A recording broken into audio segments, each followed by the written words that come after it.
Owen, are you there? Yes, Ron, I'm here. So,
Amy 没有声音。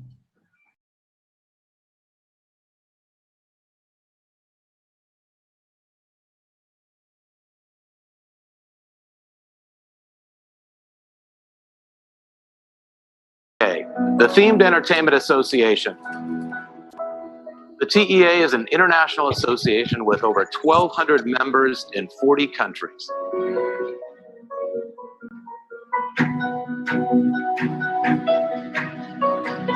our members understand themed entertainment like no one else. We're in the golden age of our industry where people are valuing experiences more than ever.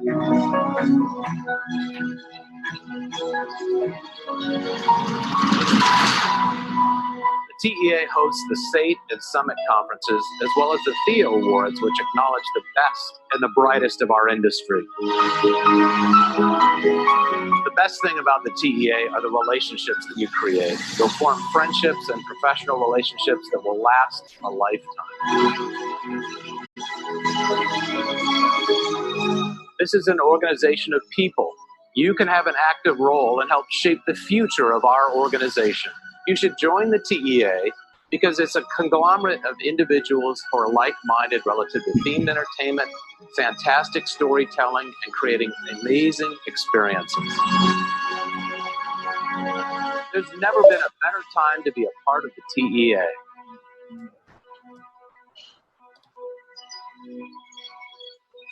This is an organization of people. You can have an active role and help shape the future of our organization. You should join the TEA. Hello, everyone. I'm Owen Zhao. I'm the president for TA Asia Pacific. Welcome to our TA Online Mixer. And this is the first time for TA live broadcasting to all our global members and also Chinese non-members as well. And on the second half of the year, TA Asia Pacific will work closely with our partners like local governments, China Mall Associate, Trip Wivy, and other associates to organize some big events and big conference to bring TA Theo World celebrations, SATE, TA education into China. Have China know more about TA and TA global members. So the whole world is impacted by coronavirus in the past 3 months. China seems to become the first country who get out of it since early April. I think most of entertainment business get damaged badly this time, but how we can get recovered from impact business become the priority. Today, we are honored to invite senior management team from Founder World, OCT, Wanda Group, C-Trip, Hasbro, Beijing Universal Studios, Kaisa Group, Yunnan Cultural Shows, Little L Planner Studios, Park and Associate, and our board members as well from TA will have something to share. The speakers will speak either in English and Mandarin. To save time, we won't use translators this time, but you will see the version of the speech at the bottom of the screen. 大家好，我是 Owen，我是亚太区 TA 亚太区的主席。刚才通过视频，大家对 TA 有一定的了解。欢迎来到 TA 亚太第一次全球的这样的一个 online mixer。这也是我们第一次针对全球的 TA 会员进行直播。在今年的下半年 ，TA 亚洲会把 TA 更多的活动引到中国，包括西亚奖的一些活动，包括 SATE、TA 教育。同时，在下半年我们会联合各政府机构的文旅机构，包括中国联智慧这样一些合作单位，举办一些大型会议。TA 的全球的这样主题娱乐的这样经营资源和经营企业和中国进行对接。在过去的3个多月，肺炎疫情给全球造成了巨大的影响，所有的行业都受到了重灾。那我们所在的主题娱乐行业更是受灾比较严重的这个行业之一。中国在4月份开始，在4月初其实已经陆续恢复正常。如何从疫情当中的损失当中尽快恢复，成为我们的首要任务。所以今天非常高兴的邀请来自华强方特，包括华侨城、北京环球影城、携程、海之宝、凯撒、云南文化，包括获得21次奥美奖的小飞机工作室的 Josh，涵盖了从 IP 领域到户外乐园、室内乐园、剧场演出、OTA 旅行社的，包括这个内容制作和设计创作的各个头部企业的管理层，让我们听听他们的分享。So first, I'd like to invite the founder and CEO of Founder World Group, Frank. Frank, please.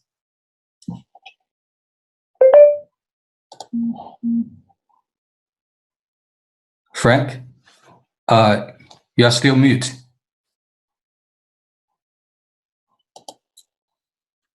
Now it's okay, right? Yes, please. Hey, hello, everyone. My name is Frank Lee. I'm a co-founder of Phantomwire.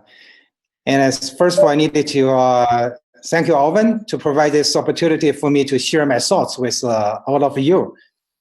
And right now, currently, I'm in Princeton, New Jersey. And, Princeton University, it's like 2 miles away from my home right now. And from here, we take like a 1 hour commuter train. We can reach the Penn Station of Manhattan. How close we to the New York? So I think here is the center of a COVID-19 pandemic global. We are the center.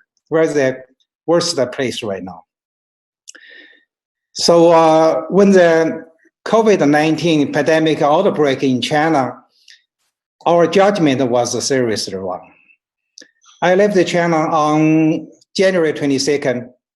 I think at that time, everything was fine in the US.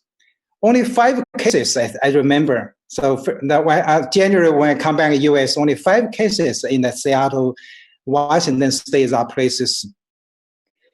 And after Chinese festive, and my Phantomwire general manager, Michael Liu, called me, and he pretty worried about the situation in China.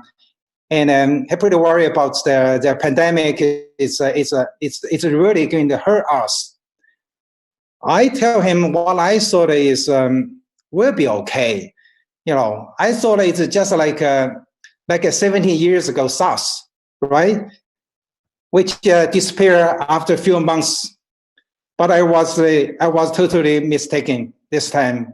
So look at today's number in the US, 1 million people have been tested positive, and 56,000 people have died. It's terrible.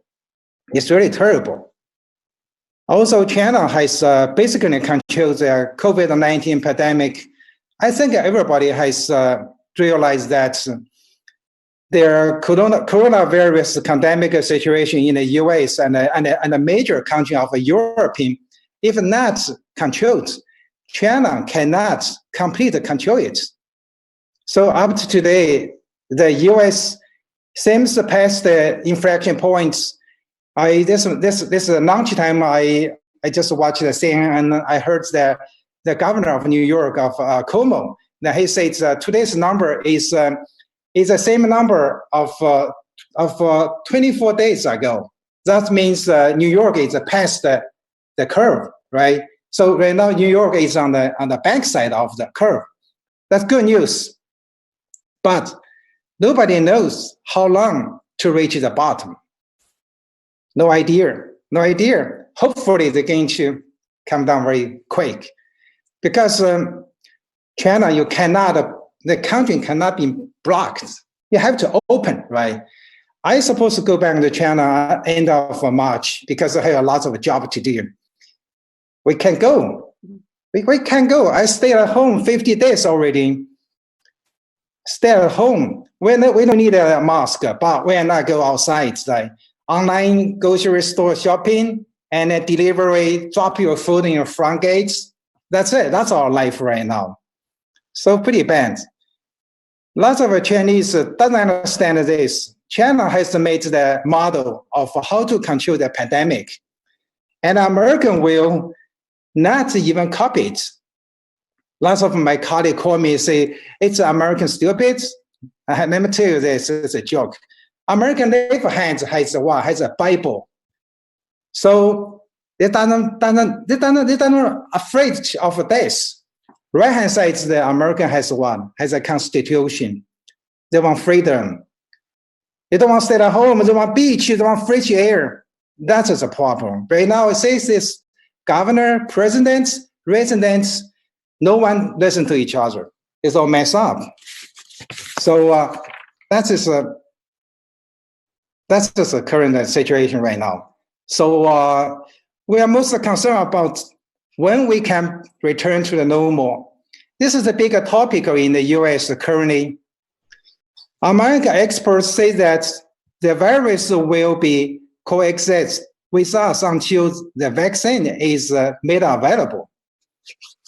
To ban, not to ban, because we know that earliest possible time for the US to release the vaccine is 12 months to 18 months at least. Hopefully, the Chinese government can move fast.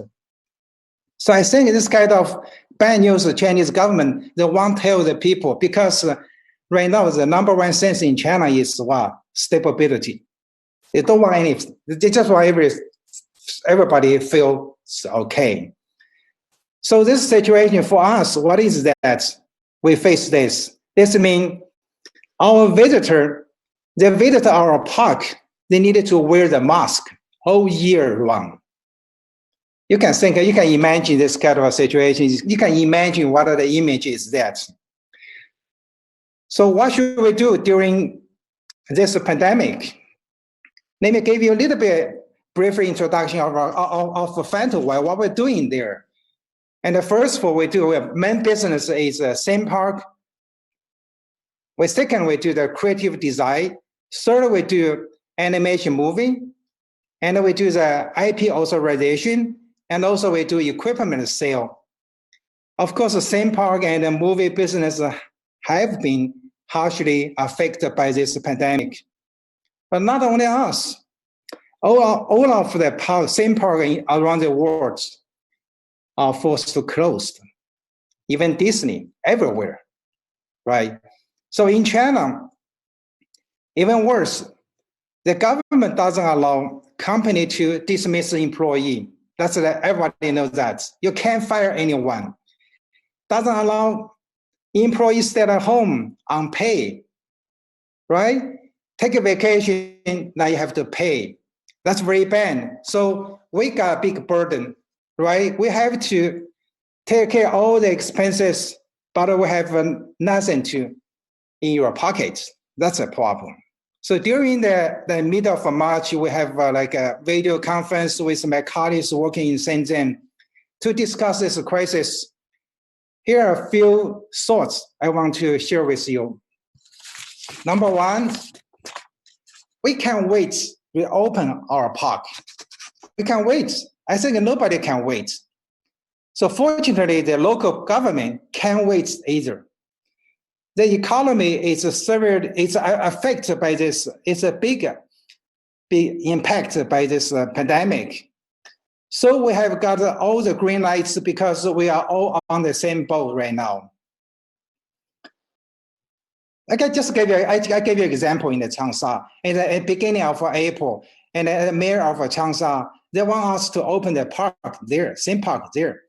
We tell the mayor, he say, nobody come, mayor. If we open, we can open tomorrow, right? Nobody come here. So what are we going to do this? The mayor say, okay, let me call the working union. Let them to buy the 30,000 tickets first to support you. So first day come the 10,000 visitor. It's all from the government. Great. It's a good start. It's a really good start. So that's the Chinese government. So when you work in China, you focus in China market, you have to understand the Chinese government.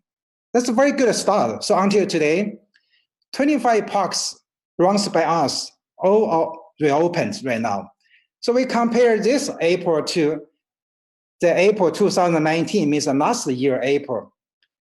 It's a very small difference, only 10% difference. Today is the 28th. They tell me the numbers, they say, not a bad. Compared to last year, almost the same. Because the government support you, they want you, they give you the green lights.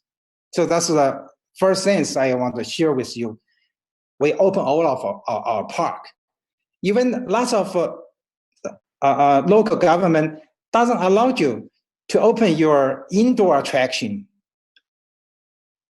That's fine, no indoor attraction. They come back next time for indoor attraction.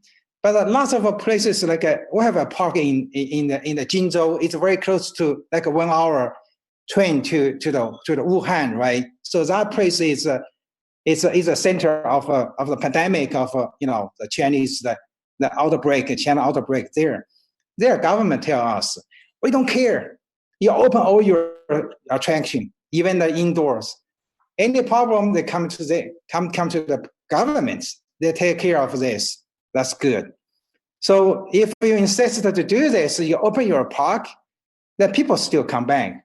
So we have 25 parks. It's open at 25 parks right now. Let's say this May 1st, it's like a 5 days holiday, right?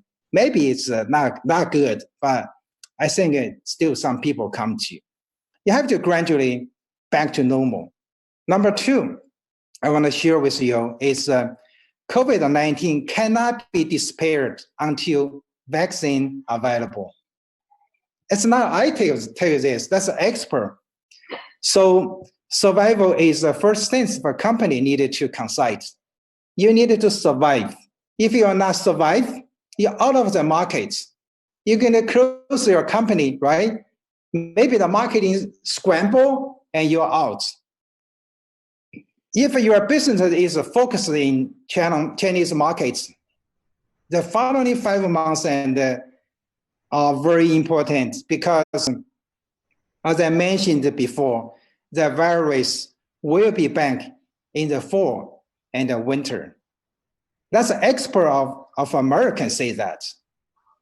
It's really scaring me. They say it's for sure that it will come back. Chinese government doesn't want the people to know that because this is a bad news. It will come back. So that's why right now American government push very hard for the vaccine. I believe will come out very available a little bit early. I wish it's a bit early. Number three, I want to share with you it's this. 2020 means this year is the most important year for Chinese government. I think everybody knows that. This year is the last year that Chinese government promised its GDP to double in 10 years. I think people understand what I say there, right? 10年翻一番. So in the second and the third quarter, local government will increase the investment. If the business is investment oriented, you will face a great opportunity. So we have already signed several new investment projects with the government in this month. And some projects that have been postponed due to the government funding problem has also recently restarted. So that's good news. And like our company, and so everybody knows that Phantom White did a lot of investment. So we opened a lot of different kind of theme parks. So and we only cooperate with the government. So the government needed a GDP. So everybody knows that if you want to get to reach that goal, the Chinese government reaches that goal, 10 years double.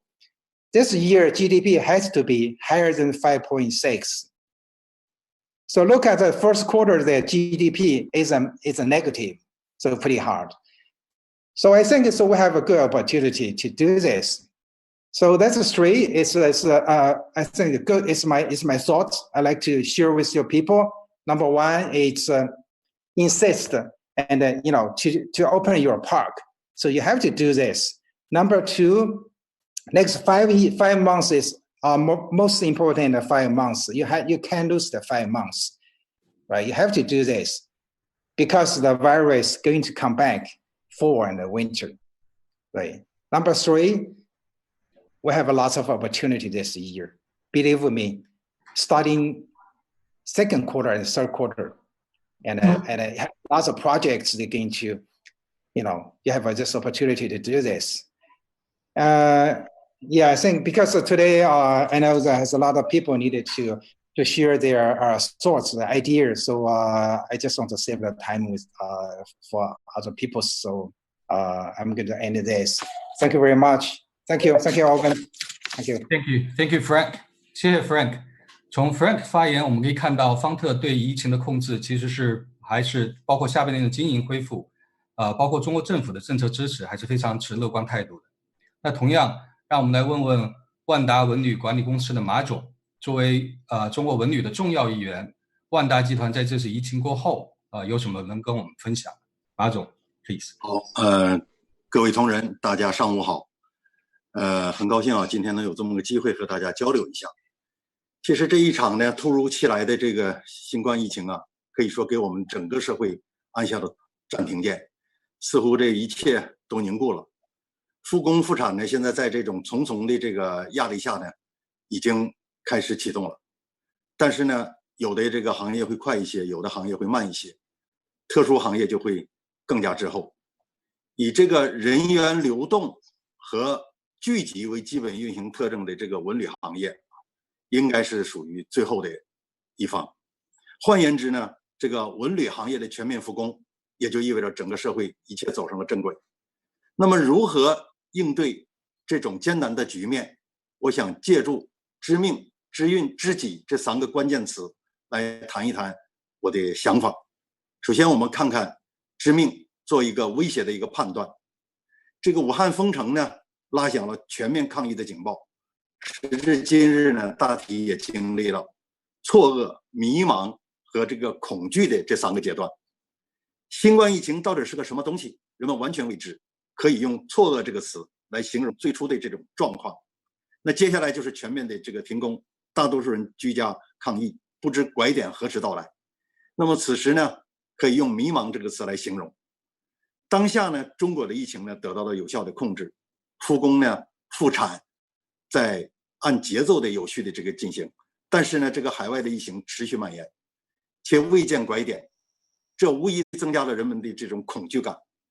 在这个供给链和消费链全球化的这个背景下，任何一种不可预见的巴西蝴蝶的一个扰动，都可能搅起更大的龙卷风，也就是形势还是处于一种不确定之中。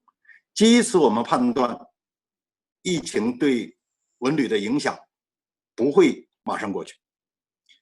那么以这种侥幸心理对形势如果做出误判的话，可能会导致致命的这个后果。所以我们总体的对于致命的这个判断来看，应该形势依然还是很严峻，这是我要谈的第一点。那么第二点呢，关于知运机会的辨析。这个施耐庵呢曾经在《水浒传》里有一句话叫“水无暴风尽雨时，守得云开见月明”。事情再怎么着，但是总得会转过来。我觉得呢，施耐庵这句话呢，形容当下的形势呢，应该说再贴切不过了。阴阳转换呢，福祸相依，这是事物发展的内在规律。有危呢必有机，这个道理大家都懂。那么这种危和机在哪里呢？尤其我们的机会在哪里呢？我想首先机会是来源于行业自身存在的问题。既往这个文旅行业啊，可以用贪婪、自大、浮躁这3个词来概括。应该说改革开放以来呢，这种高速发展的这种趋势促使文旅行业呢膨胀过快。大家呢对市场的预期呢过于乐观，对行业的这个红利呢过于贪婪，使很多人盲目自大，产生很强的这种浮躁风，似乎是个人都想搞这个文旅，也觉得自己都能搞文旅。即使是没有疫情呢，我们觉得文旅行业也已经到了集中暴雷区。那么物极必反，文旅行业的这个重新洗牌只是这个时间问题。所以呢，我们觉得这个反倒是一个机会，对于有实力的人应该是一个机会。那么第二个呢，就是机会来源于行业自身的积累与沉淀。尽管这个文旅行业呢整体的问题很多，但痛苦就是学费。残酷的这个现实呢，也让很多业内者学会了反思，在开始不断的探索反转之路。那我们也相信呢，在这种不久的这个将来，会有一些行业内的发展的好的一些案例的出现，会反顾给那么全行业。我觉得呢，这个是有希望的。这个行业积累了一些经验，这个也正在试图进行反转，这就是我们的第二个机会。那么第3个机会呢，来源于疫情本身。我觉得呢，这个疫情啊，就像台风一样，必将无情的摧毁羸弱，洗去铅华。那么风雨过后呢，消费会更加理性，供给呢会更加殷实。不灭不生，我觉得灭对于一些人来说可能是厄运，但对于另外一些人来讲，可能就是这个机会，就看我们怎么去抓这个机会了。所以我们对于这个目前的机会的这个判断，我们的结论是回归价值理性是最大的这个机会，就去掉浮华，回归价值的这个理性。那么第3点呢，我们来做知己分析，就是给出一个策略的建议。不为浮云遮望眼，自缘身在最高层，这是王安石的千年古句。此时此刻呢，我们觉得还真是应时应景。我们呢没法改变环境，但是呢我们可以改变我们自己。那么强大的自己才可能是机会的一个收获者。所以呢我们觉得呢叫以终为始，以攻为守，是我们给出的这个策略。下面我们从3个方面看，就一个呢是我们策略之一，我们觉得是应该去塑魂，就是做品牌重塑。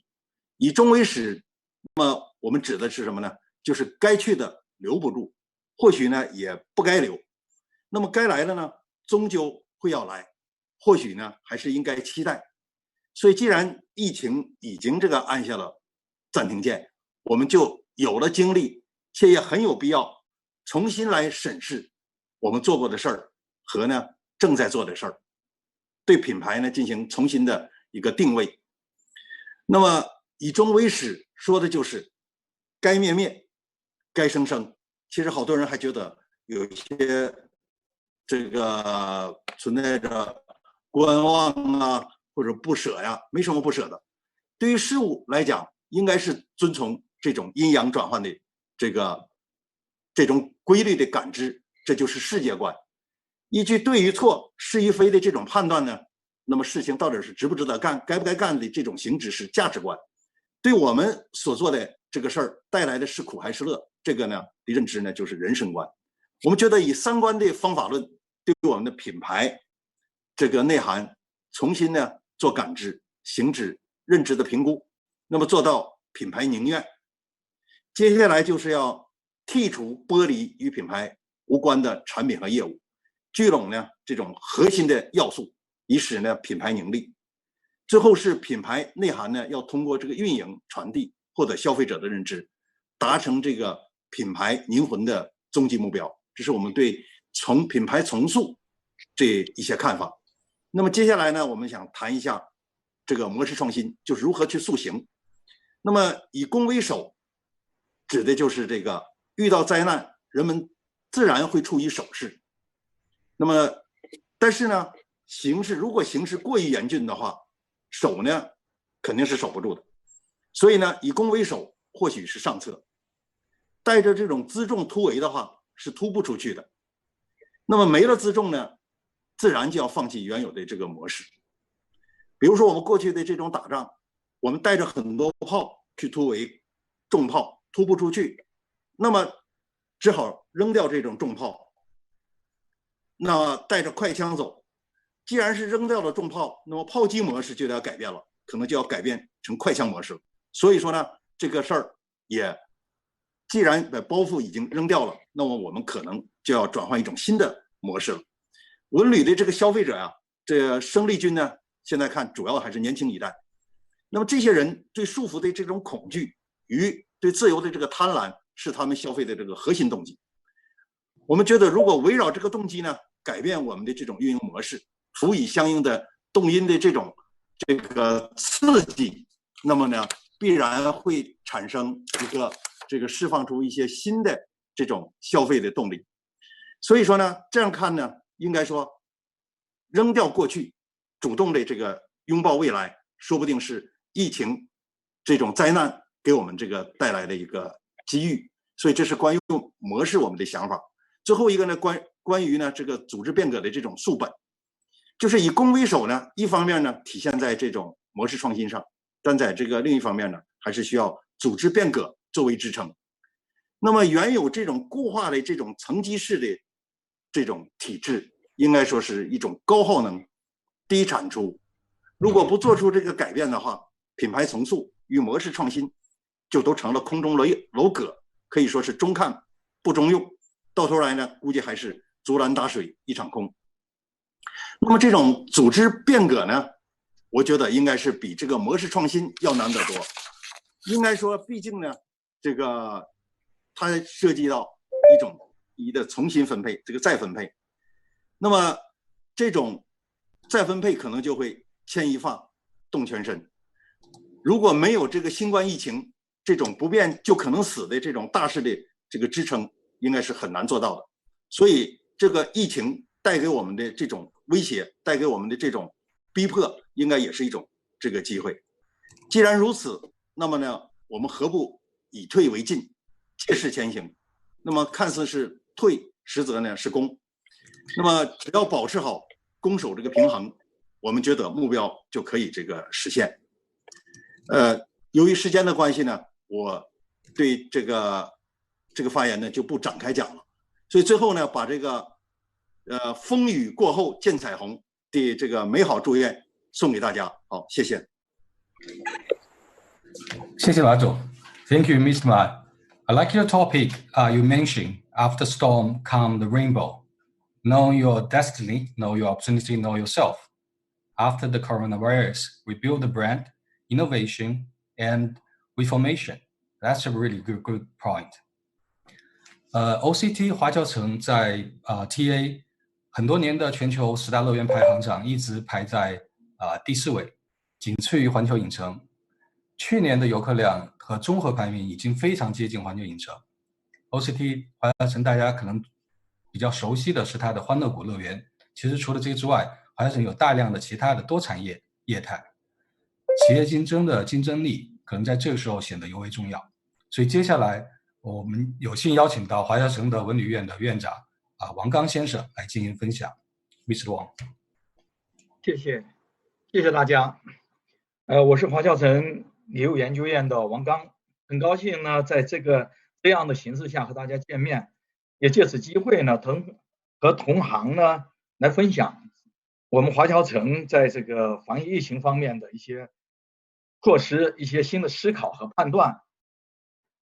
华侨城集团的文旅业务包括主题公园、度假区自然景区、酒店、旅行社等等多个业态，以及我们这几年这个快速发展，我们这个发展起来的城市休闲综合体、特色小镇和美丽乡村那么面对突如其来的疫情呢，我们把华侨城30多年的文旅实践呢融入到我们的防疫中其目的呢就是为企业的生存、长远的发展来保驾护航。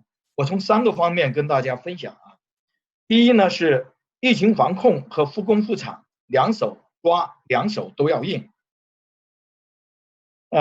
疫情到来的时候，我们率先关闭了全国70多个景点。那是中国的大年30的那一天，我们发现情况不太对我们在那天晚上决定把分布在全国的70多家景点，在大年初一，也就是1月25号，我们在半夜，就是在半夜通知所有的景区，第2天闭园全部闭园。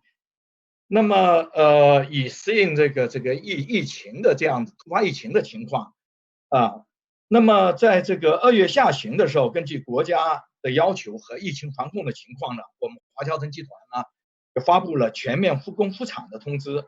同时呢，我们也下发了这个复工复产安全防疫方面的，还有景区防控方面工程建设方面的一个就是防疫和开工相结合的一个工作指引。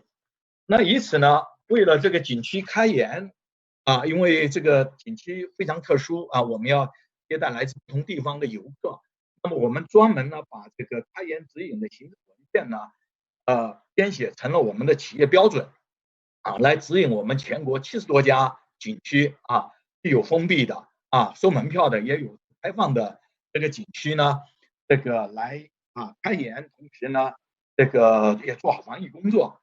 同时呢，这个标准呢我们也分享给了同行应该是来讲，这个现在呢这个标准呢也正在上升成旅游景区的一个景区协会的一个行业标准。那么从现在的恢复这个开园的情况来看呢，我们这个开园呢，有的景区开园呢有1个多月，那么晚的呢也有2-3个礼拜。那么开园的情况呢，并不是很理想。按照上个礼拜我们的这个统计来看呢，我们80%的景区开园了，那有一部分还在疫区，你比如武汉的也开园了吧？武汉的也开园了，基本上80%-90%的已经开园了。但实际上呢，我们恢复就是正常情况的恢复程度呢，也就是在去年同期的20%的水平，就是游客的这个水平，就是收门票的景区大概是在20%的这个市场水平。那酒店呢也只达到30%的水平，开放式景区呢好一点，达到60%-70%的水平。但总的来讲呢，市场的恢复呢，还是需要一个非常漫长的过程。因为呢，在这样的疫情形势下呢，其实有的这个人们想出来，但是人们的心理呢，还是一种恐慌的心理。所以呢，人们都感觉上呢，就是戴着口罩游玩，就好像戴着脚跳舞是这种感觉。所以我们往常景区的那种欢乐的氛围这就很难来实现了。所以呢，这个恢复呢，开园和恢复呢，这个就是开园和市场恢复，以及达到一种这种体验游客体验的这种质量的这种负质量的要求这方面呢，我们还有很长的路要走。第二个方面呢，就是提升供给质量，以秀发功夫推动蝶变丛生。在可展望的中长期未来，文化旅游产业呢大繁荣的趋势，良好的局面不会改变。人民群众对以文旅消费为代表的美好生活的要求不会改变。短期内，消费者或许更加谨慎消费。当更谨慎消费的同时呢，也会偏向一个优质的消费。那么消费者追求健康生活、美好品德、优秀文化价值观的需求更加凸显。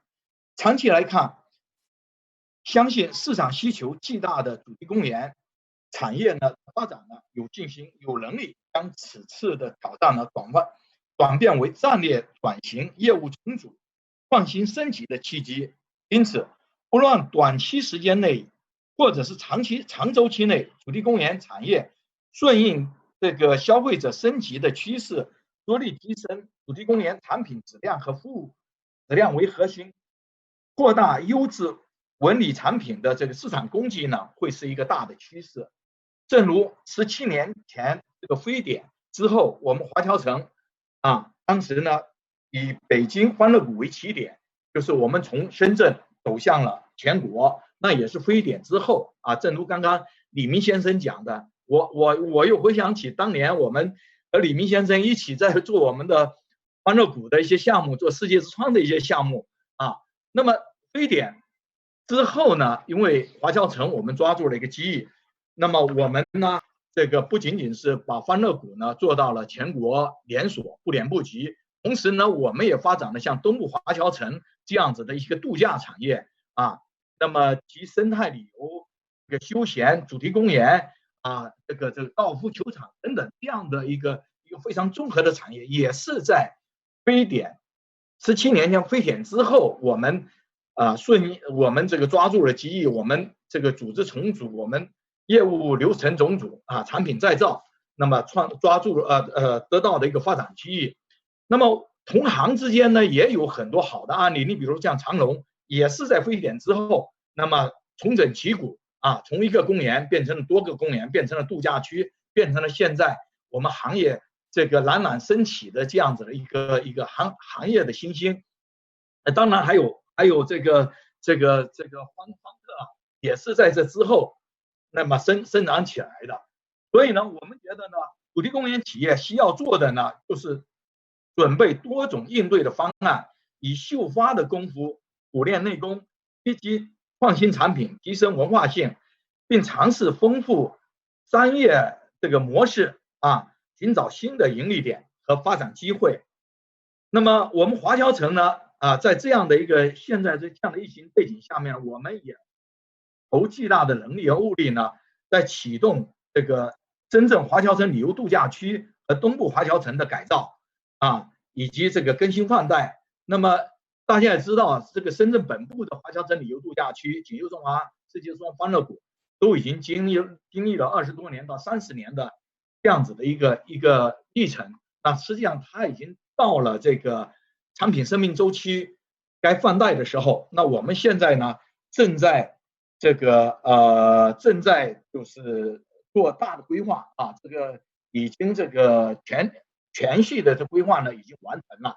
接下来呢，就是会有新的这个大的这个项目的这个规划呢就要推进，那么就要进入了建设实施的阶段了。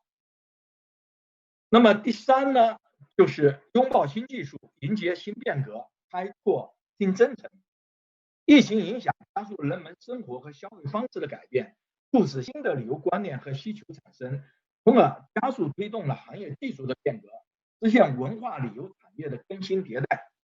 在疫情中，我们注意到安全、健康、亲情成为旅游需求的新方向，短视频加旅游成为营销的新方式，5G 直播、VR、游园等科技助力云旅游成为新的尝试。主题公园和文旅产业是5G 技术重要应用的场景。随着5G 和人工智能、云计算、大数据等作为新基建的这个新的组成部分加速走向成熟，主题公园和文旅产业以及科技的不断的融合，成为加速行业变革、重塑行业未来的新引擎。历史的经验和现实的实践都已经证明，并仍然证明了正在这个正视危机抓住机遇，在机遇中持续思考，敏锐的把握市场需求，不断的强化自身的核心竞争力的企业，将成为引领未来文旅产业发展的核心力量。现实是残酷的，未来是光明的。以上就是我的发言，谢谢大家。谢谢王远。Thank you, Mr. Wang. Diversified business mode, I think, efficient and also scientific and professional management, high quality products, usage of new technology lead to the key for recovery of OCT. Just now we heard about the outdoor, both theme parks, and also indoor FECs share their experience. I'd like to know about our indoor theater situation. As Yang Liping is the celebrity, and her show called Dynamic Yunnan is so popular in the past, but how is it now? So let's invite Nathan, the GM of Yunnan Cultural, for a speech. Nathan, please. Yes, hi everybody. Is the sound quality okay, Owen? Yes. Okay, that's good. Okay, so we are a indoor theater company, and indeed we are indoor, and everything is very much on hold at this very moment. Our background is that we run a show in Kunming, Yunnan as a tourist show on a daily basis. And we also do a lot of touring shows internationally and domestically. So as we came to this coronavirus situation in the just around the Chinese New Year time, since then, all of our Kunming shows, which is a daily show, it's like a small tourist park sort of show, that's been on hold until now and until further notice, which we don't really know is when. And we have also canceled our domestic touring of about 30 to 40 shows right up to October. And our Israel international touring and also our shows in Stanford in California.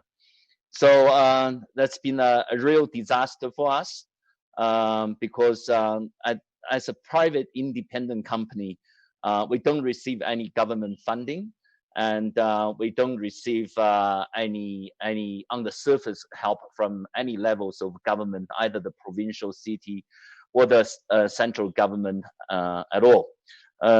Luckily, so let me just go through what happened, what we have been doing, and what we're going to be doing in the future. I think our status is very much like any international theater companies with no government ownership or no big shareholders behind us, you know, as a private company. We have about 300 employees, including all the dancers, theater staff, and managerial staff. since the Chinese New Year, everybody has been staying at home. Theoretically, actually, we are back to work on the 23rd of February. That's Yunnan was not so hard hit by the coronavirus situation, so everybody was officially back to work actually around the 23rd to the 27th of February. But since our shows have all been cancelled, everybody, although most of our employees have been staying home. We have lost around until now, say, we're due to start our domestic show on the 7th of, at the end of February. So we lost about 100 shows so far. And we have no indication, there is no indication as to when we're going to start our Kunming show again. For our international touring, we booked, like I mentioned before, starting from late February to March, both domestic and international. But that's all been cancelled. So we lost around 30 to 40 shows there.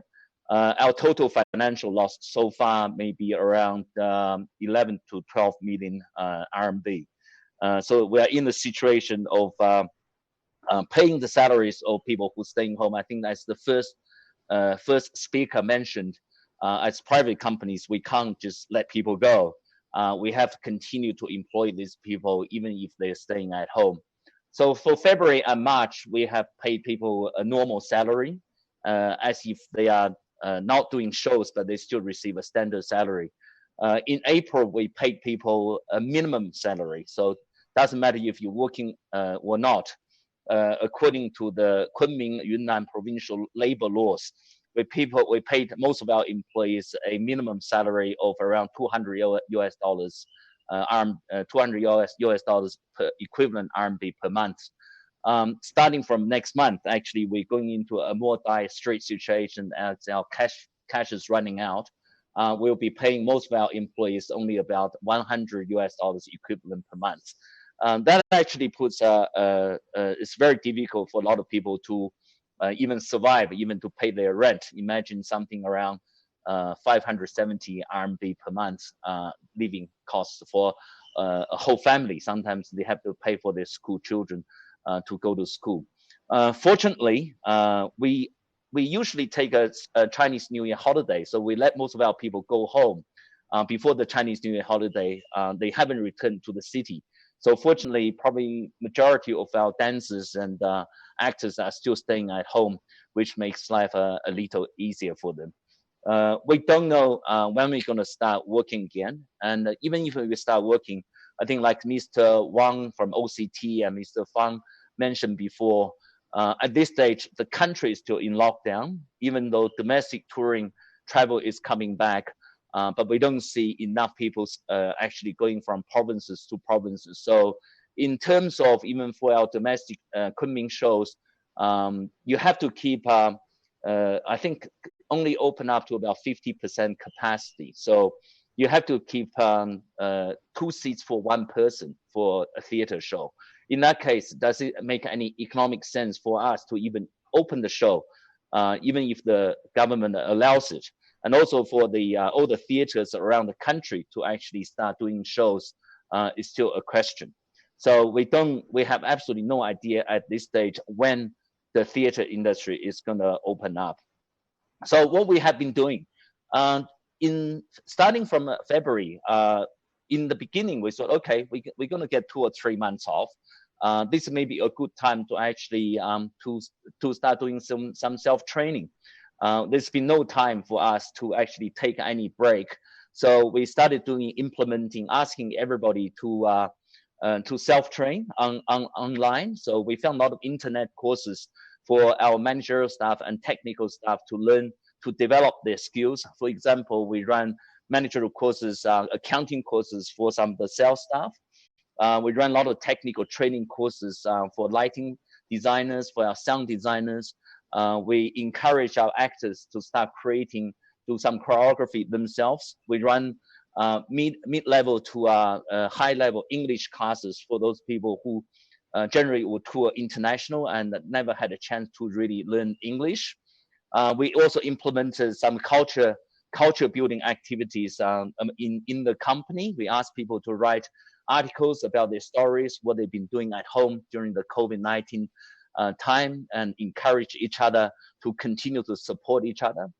We also took the opportunity to do some internal financial management renovation, enhance our financial management situation. Since most of the back office staff were actually back in the office. So after we concluded our 2019 annual reporting and with the Beijing Stock Exchange, we continue to train our financial staff with respect to internal financial management and also human resources management. I think was lucky. We also had some help from thanks to OCT.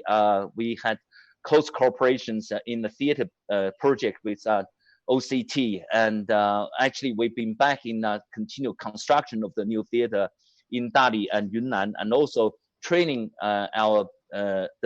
continue doing new program training with our actors, ready for a show potentially to open in July. But that's our wish and the local government's wish. We really don't know at this stage if the actually opening of the new theater of the show can be done. But the cooperation with OCT at the end of 2019 and continuing into the year 2020 was a good help to us. We were also very lucky to have worked with the property developer Sannak Rongchuang in Kunming when they started their first entertainment property real estate project here in Kunming, and we managed to get almost a rent-free theater and our theater and our office from Sannak.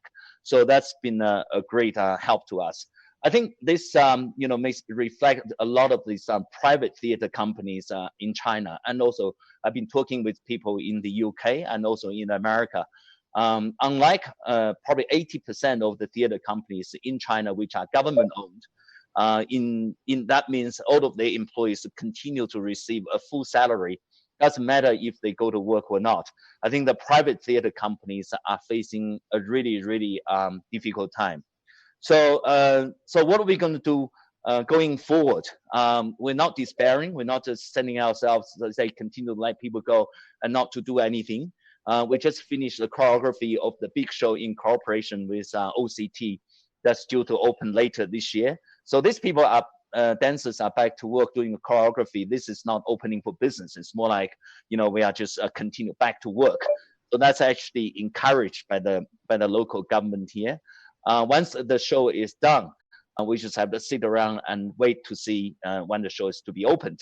Hopefully, it can be opened in July or August, in which case we'll be very lucky to let this project go live.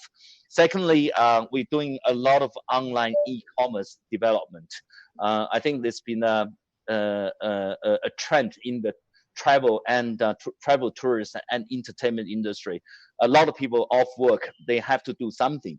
So going e-commerce on Douyin, Douyin 直播, TikTok, I think that's what it's called in outside of China, and also on Alibaba, on JD.com, it's been a great trend for everybody. So we have used our advantages being based in Yunnan to look for a huge range, great range of products, up to almost more than 100 range of products for people, all of our staff at home, to be able to start their own e-commerce platform.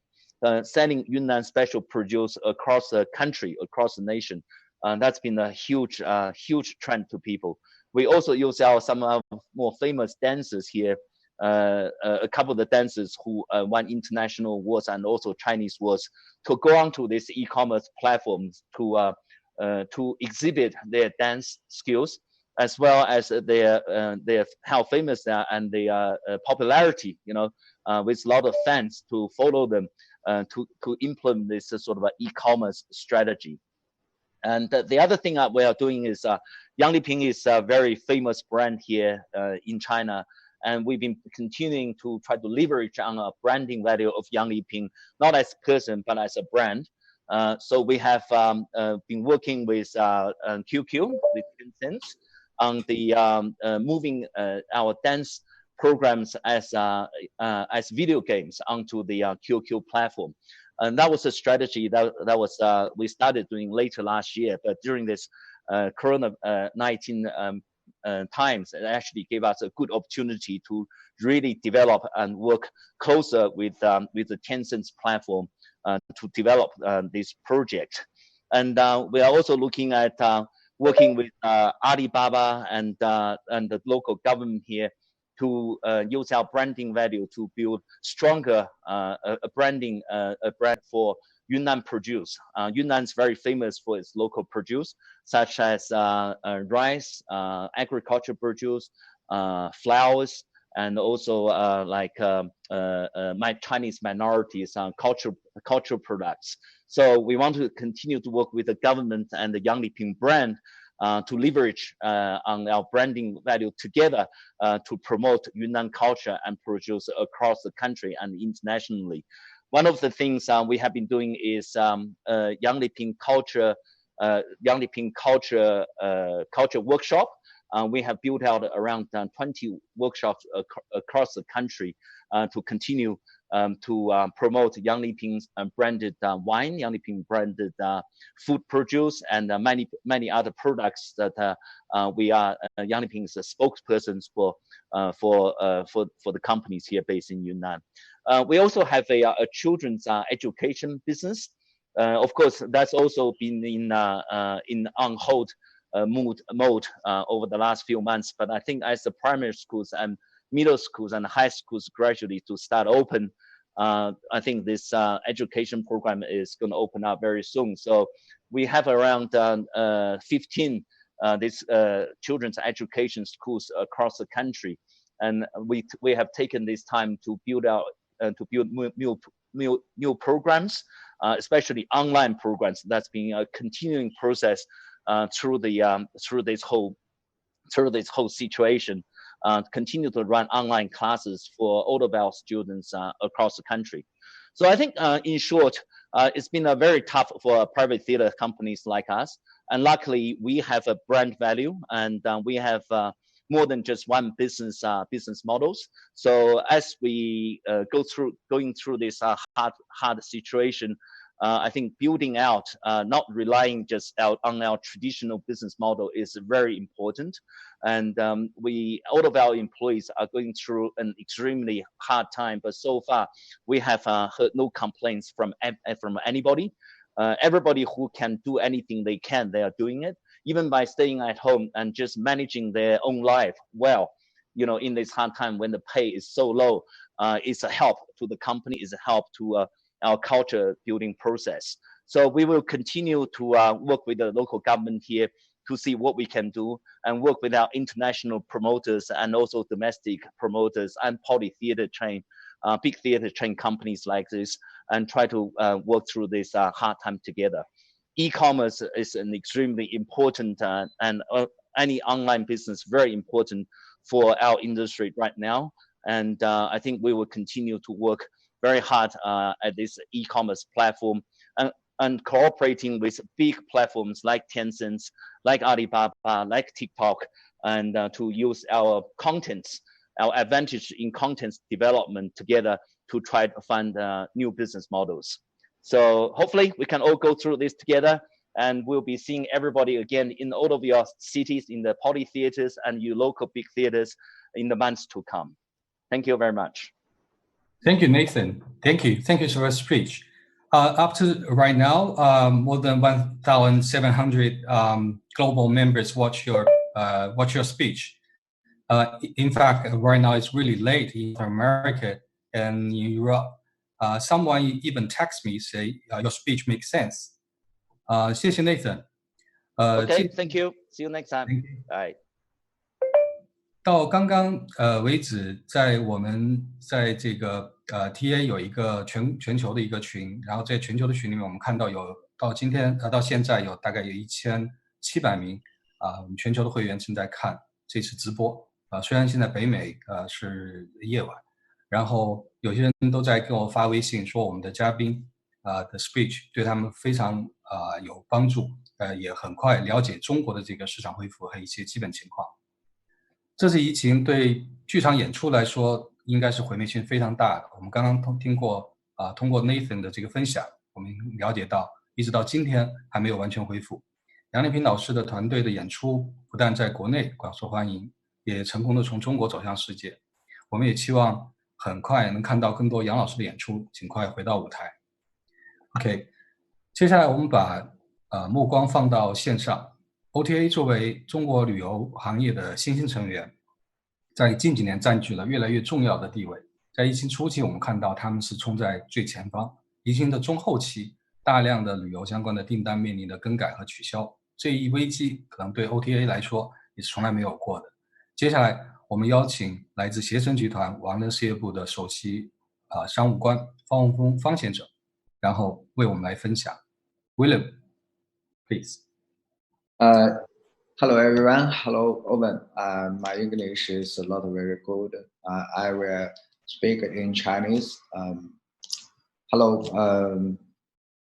很高兴有这个机会，然后和各位新老朋友一起坐在这里讨论旅游的尤其是对疫情的之下旅游的影响。刚才欧文也有提到过，携程作为全球主要的 OTA， 那在疫情之下的时候呢，首先推出了那个全额帮助我们的用户取消。我本人在中国春节的假期期间，都自己在办公室和我们的服务人员一起在操作全球的海量的，真的是海量的、史无前例的取消和退款。那么从2月份到现在已经快过去3个月，这段时间的状况，然后我们对今后一段时间的预期会怎么样呢？我们和我们的同行一起做一些分享。对于所有的行业来说，旅游业可能是新冠疫情受影响最严重的行业之一。我这段时间碰到我们所有的老朋友，基本上脸上都写着2个字：焦虑，损失巨大。那尤其呢，在中国，我昨天在一个会上还在说，我们可能是在全世界最安全的地方执行最严格的政策。整个政策面呢偏保守。还有3天就到今年的第1个小长假，5天的五一。那么这2天我们也可以密集的看到政府在发布各种地方性的管控措施。刚刚上海发布，刚刚就在我们的这个会议过程中，上海发布，官方发布了要求所有上海的景区在五一期间必须执行提前预约制。这个对于我们的整个旅游行业，对于主题娱乐，对于室内外的场馆的经营都会是巨大的压力。那从出境游来看的话，大陆的出境游现在是全部暂停，中国的出境全部暂停，恢复的时间目前来看的话不是很乐观。那从我个人的判断来看的话，比较乐观的起码也要到7月8月才会开始政策的松动。那真正的用户起来的话，很有可能会要到中国的国庆节11。从境内游的看，那目前呢，截止到今天，那我有一张统计，截止到今天，国内28个省市开放了省内或者市内游，不能跨省。那这个对于我们所有的业者，对于所有的旅行社也好，对于我们的我们所有 TA 的 member 在经营的这些项目，都是巨大的压力。然后呢，目前在执行的呢是文旅部和卫健委的政策，室内的项目和室内的场馆都暂不开放，接待的游客量按上限的30%执行，这个呢也会是一个巨大的压力。通常大部分场馆在规划设计之初的时候，那如果是一个科学理性的这个报出来的游客的上限的话，那基本上30%就等于是会在亏损。那这一点Frank 会非常清楚。那当然呢，也有一些好的信息。那我们的两会很快会开，那虽然现在还没有给出官方的宣布具体的时间，那我们应该可以预估得到两会以后的恢复情况。还会是相对比较乐观的。那这是疫情之下的整个旅游行业的影响，那就不去展开了，大家都是同行，大家的这个对我们的情况的了解，应该从我们自己的数据来看，国内相关的酒店，那携程的酒店订单的恢复情况还是比较乐观的。那我个人上个星期在三亚的好一点的酒店，几个海湾的好一点的酒店的入住率已经在向40%左右攀升，杭州的酒店入住率已经爬到50%，非常辛苦。那么第二点呢，我想跟大家分享一下对于旅游和主题娱乐消费的预判。我认为呢，会在这个以下的这个3个方面呢，可以给大家一些思考和建议。当然，第一个是消费的需求在被压抑，而且有一个巨大的消费信心的问题，我们的游客不敢出门。然后第二个呢，是在中国大陆来讲的话，我们其实会有一个巨大的优势，那就是老百姓的普遍的极高的储蓄率。那它跟我们在欧洲和美国看到的状况会不太一样。那这个高储蓄率是可以支撑相当长一段时间的个人的这个消费行为的。第3个呢，我说叫消费的降级和消费的升级同时在发生，尤其是在今年接下来的3个季度。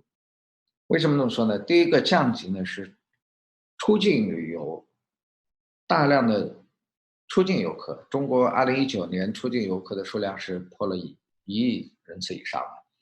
那这个数字呢，会有很大的一部分会变成国内和周边游。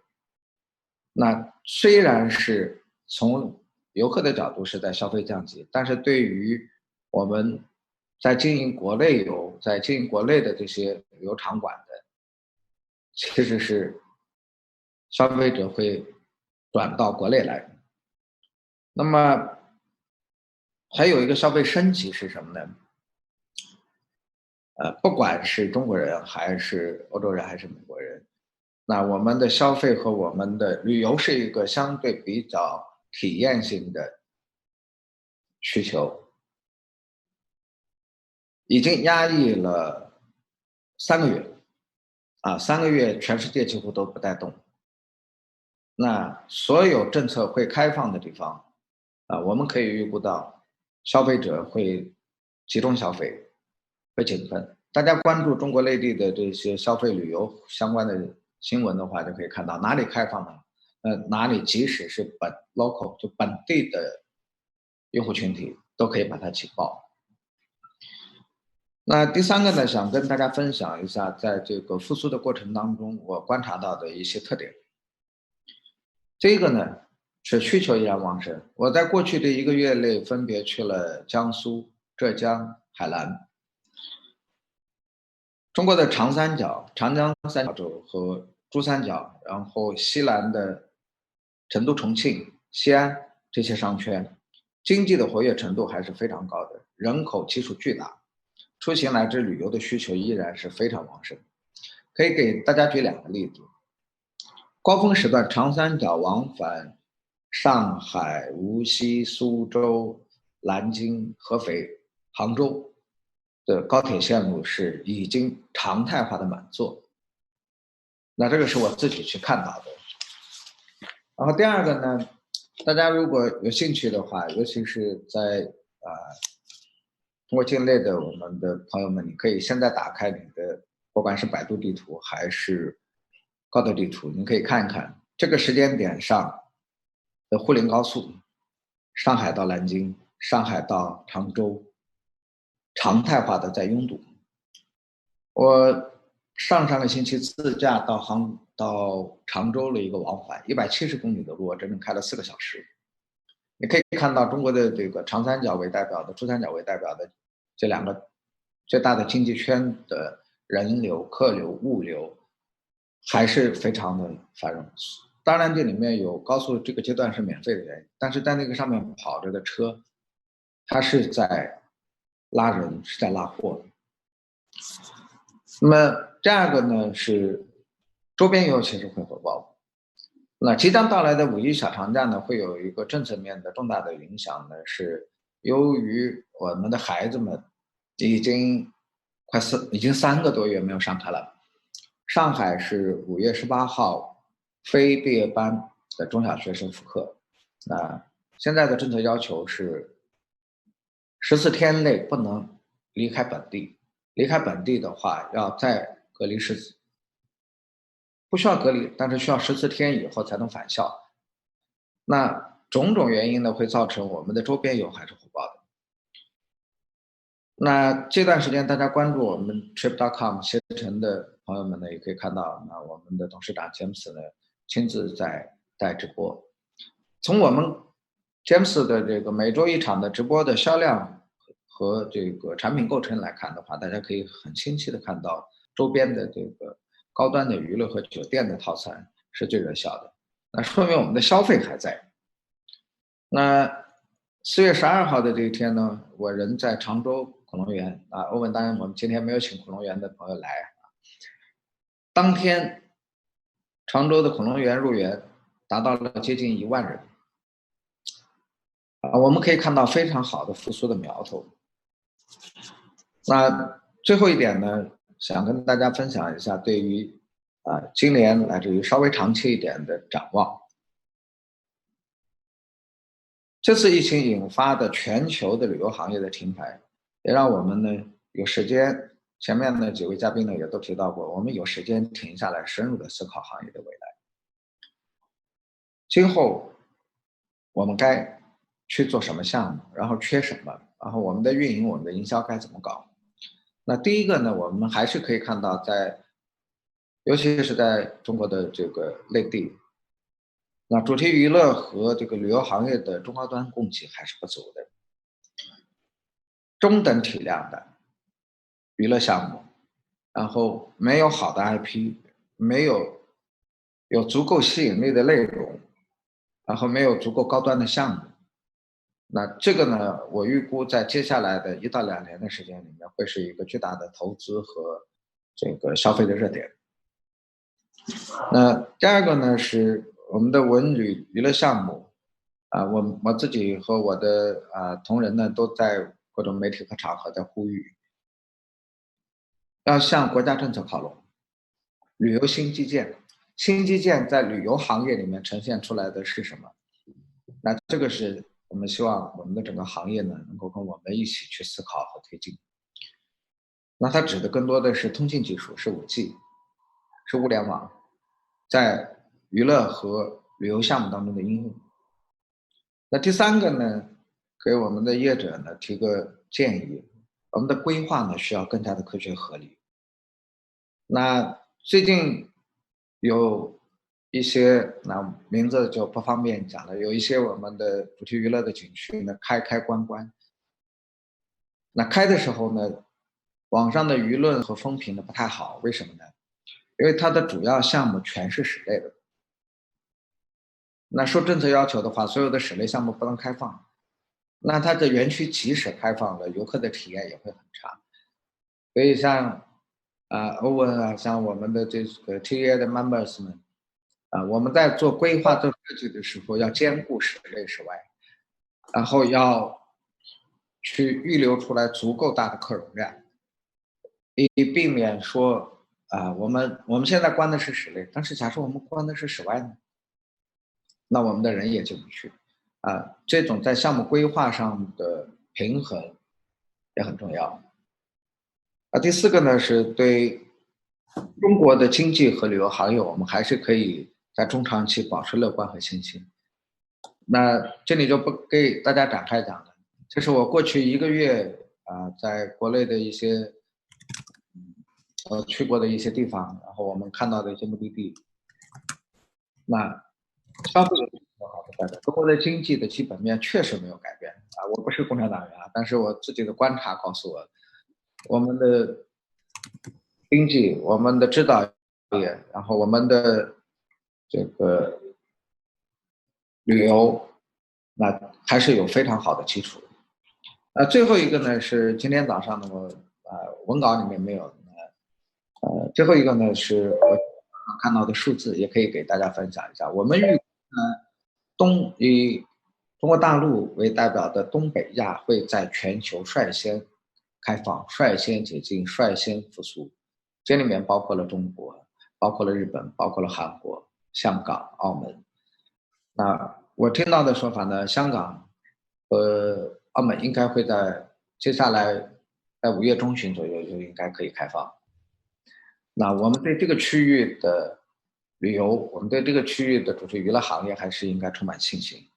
目前看到的数字是，亚洲的平均酒店的预订已经恢复了时期的40%，这已经是一个在全球范围里面看是一个很了不起的数字了。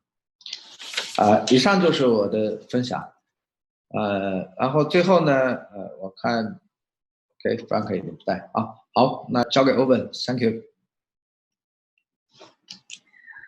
谢谢 William. Thank you, William.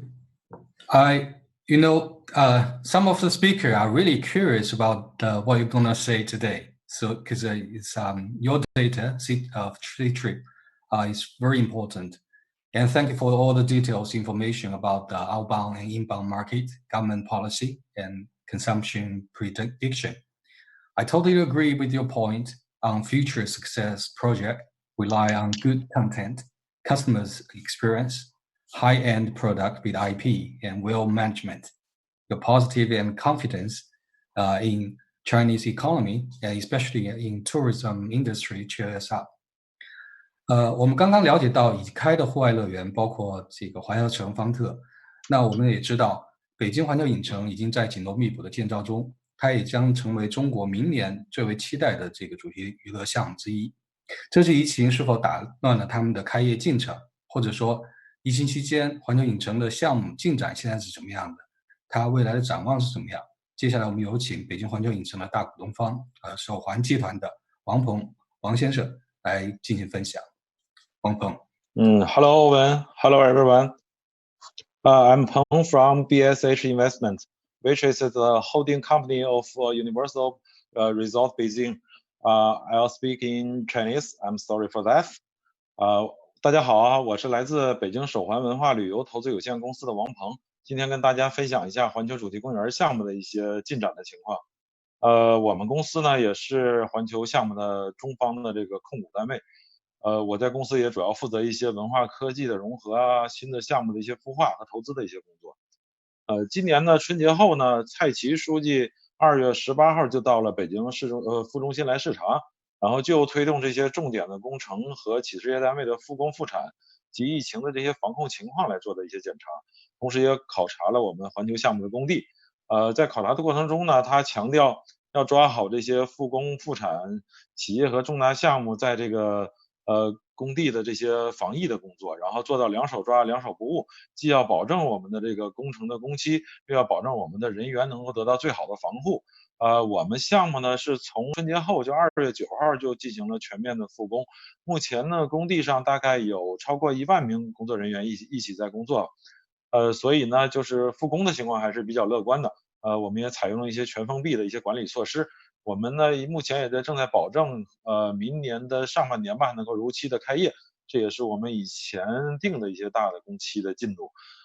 目前呢我们主体结构已经封顶，然后在做的呢是一些机电设备的一些安装啊，然后和内部的一些装修啊这样的一些工作，当然还有一些外装工作也在做。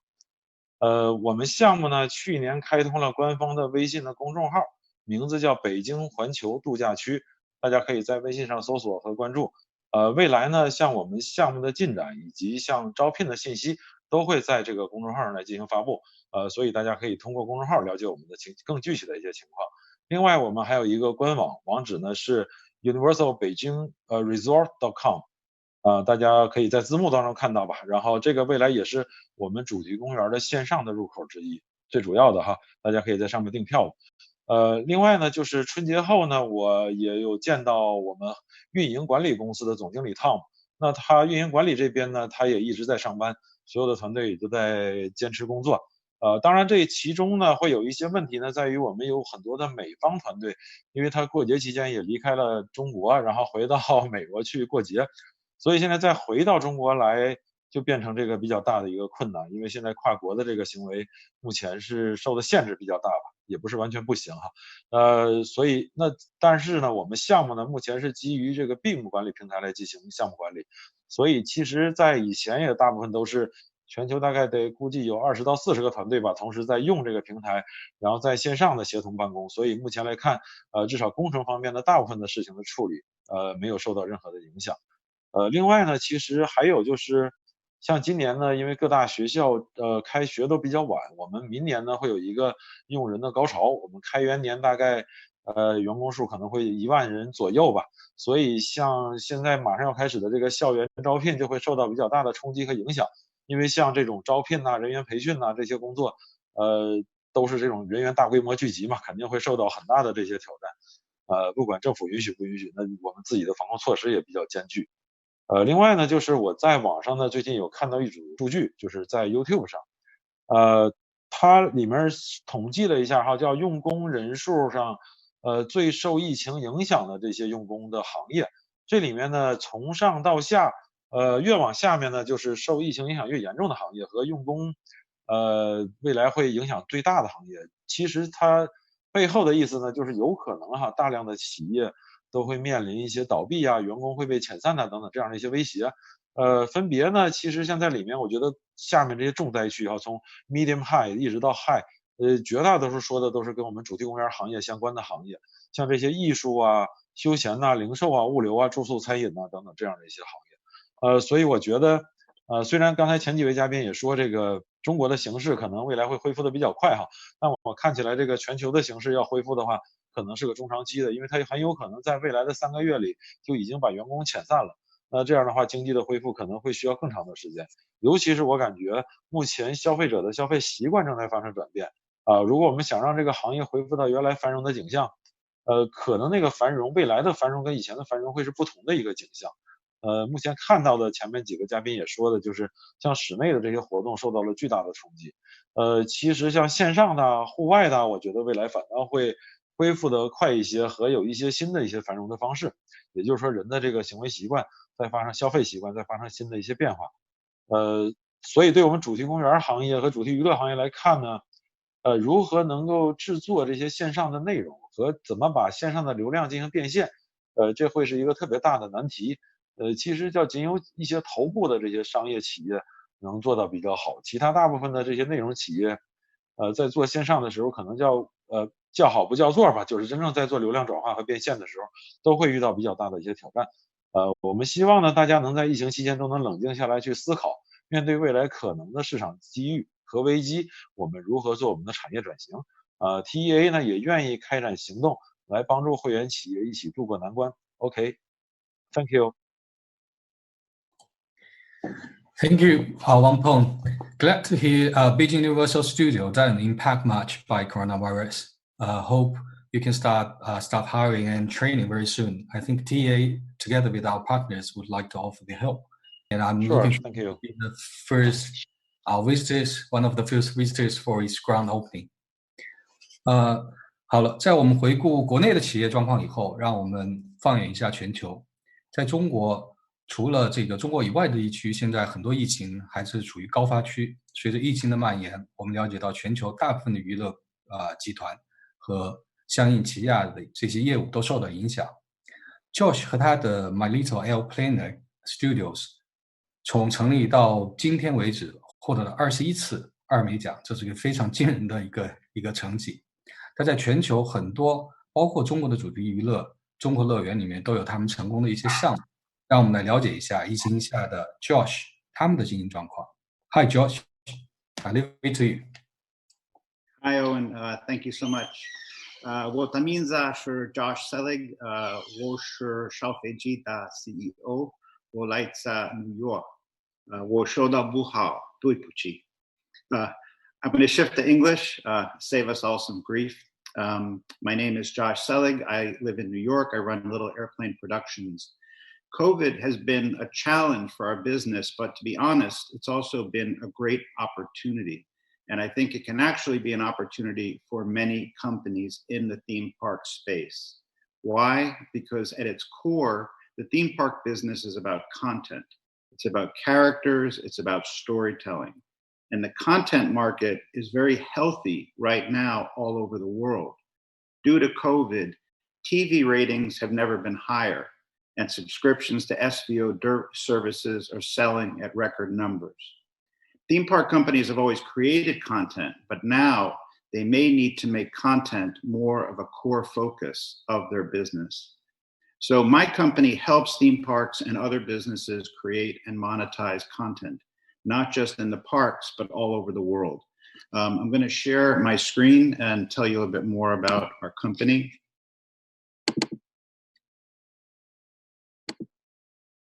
So we are a little airplane based in New York. We're the Emmy Award-winning creators of many IPs, including Third and Bird, which we made for Disney Junior and CBeebies, also aired on CCTV. We created and produced the Wonder Pets for BBC and Nickelodeon. And in the past 6 years, we've been very active in China. So we are the co-producers of Super Wings with Alpha and Funny Flux.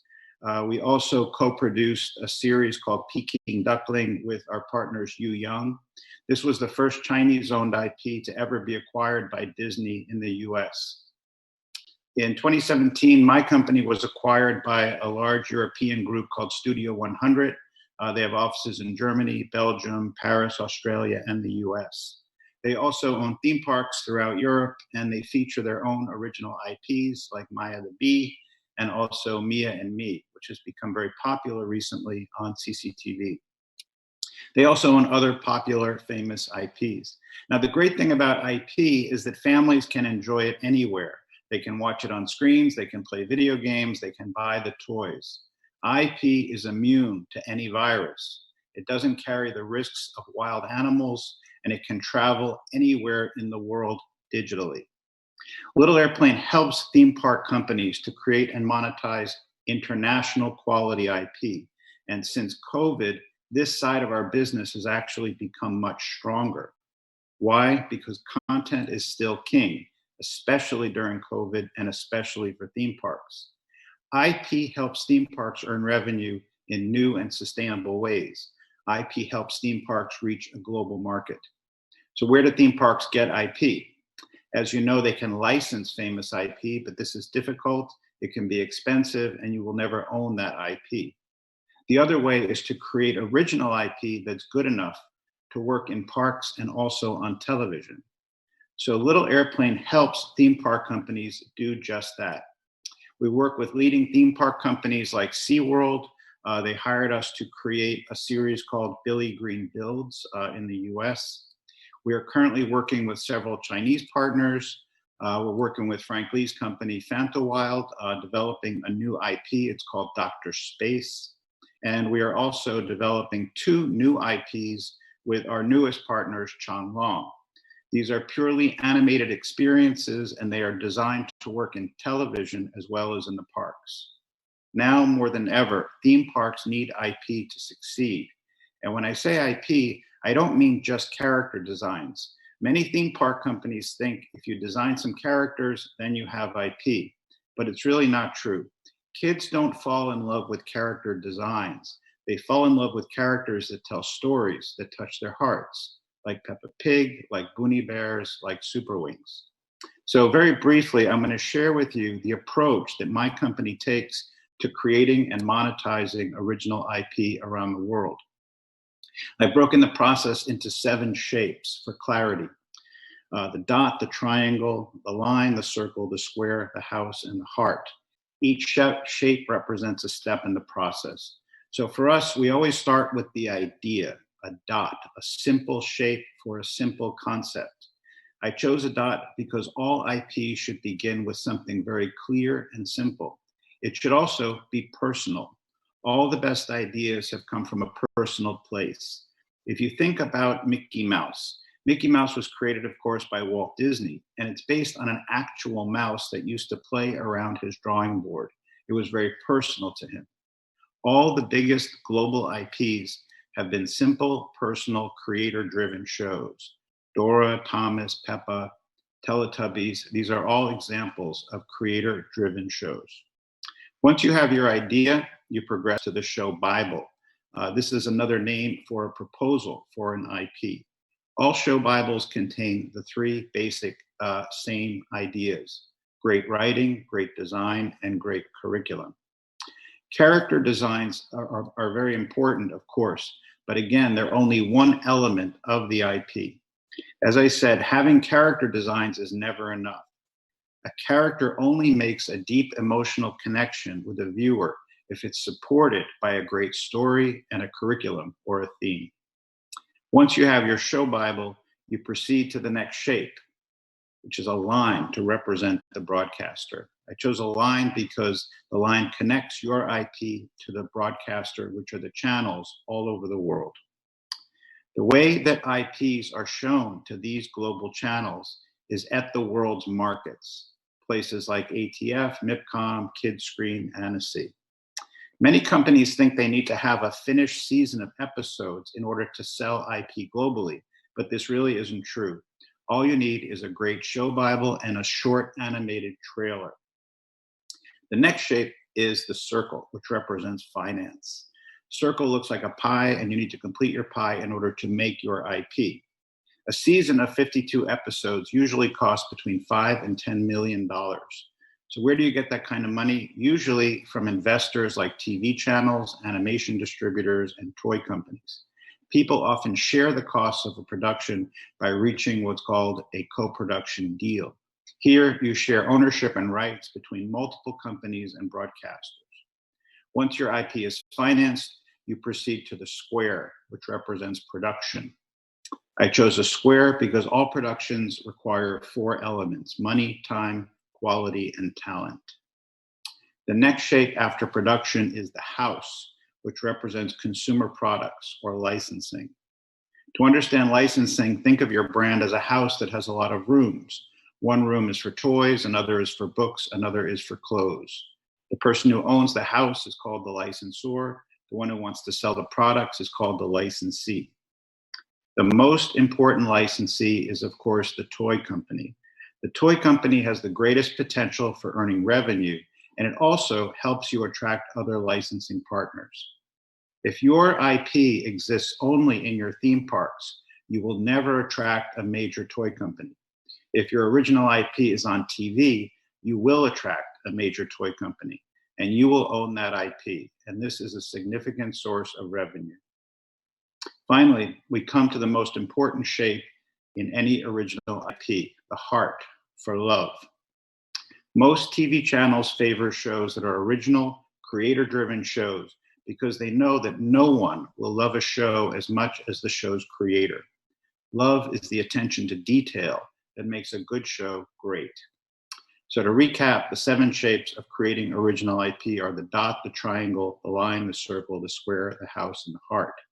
Little Airplane has followed this very simple model for 20 years, and it has earned us many of the world's top prizes. Our staff has won a total of 21 Emmy Awards. I've won 11 Emmy Awards. We feel very confident in our ability to create original IP for TV channels and for theme parks in China and around the world. During this difficult period, when companies are looking to pivot into new areas, I strongly recommend you consider making content and IP a bigger focus for your businesses. Your wonderful characters shouldn't live only in your theme parks. They should live on every TV, every computer, every phone in the world. They should be earning your company revenue, even when people cannot visit your theme parks. So during this COVID period, as a way to support our industry, my team at Little Airplane has decided we will offer free IP consultations to any TEA member or theme park company. We're happy to talk about your IP. We're happy to explore new ideas for IP with you. You can use the time any way that you like. We have translators on staff in New York, so we can have the session in Mandarin. Also, please feel free to add me on WeChat if you like. If there's a Q&A after the mixer, I'll stick around. And I just want to thank you all, and particularly thank you, Owen, for this opportunity to speak to you today. Thank you. Thank you, Josh. 在我们看来，Josh 到今天为止已经做了非常非常大的一个成绩。但是对他来说，根据他的分享，在疫情里面，主题娱乐可能更容易静下心来做内容创造，等待破茧重生的一天。刚才Josh也分享到 IP 在主题娱乐里面的重要性。接下来，让我们邀请同样有精耕内容制造的海之宝集团。海之宝集团旗下有大家耳熟能详的一些超级大 IP， 比如说变形金刚啊、小马宝莉、培乐多、大富翁啊、恐龙战队等等。去年又把小猪佩奇的母公司并购以后，又把这个低龄的小朋友的超级大 IP 融入海之宝旗下。所以今天让我们欢迎海之宝的实景娱乐亚太负责人 Natalie 做分享，了解一下海之宝未来的在中国的这样的一些趋势。Please, Natalie.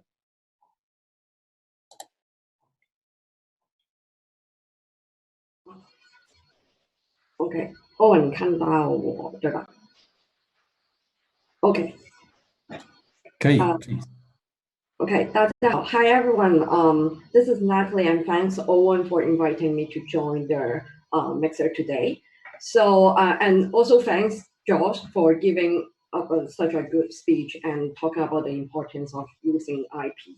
So, Hasbro as an IP owner, we have been working with different partners to create different branded experiential projects, including like attractions and touring shows.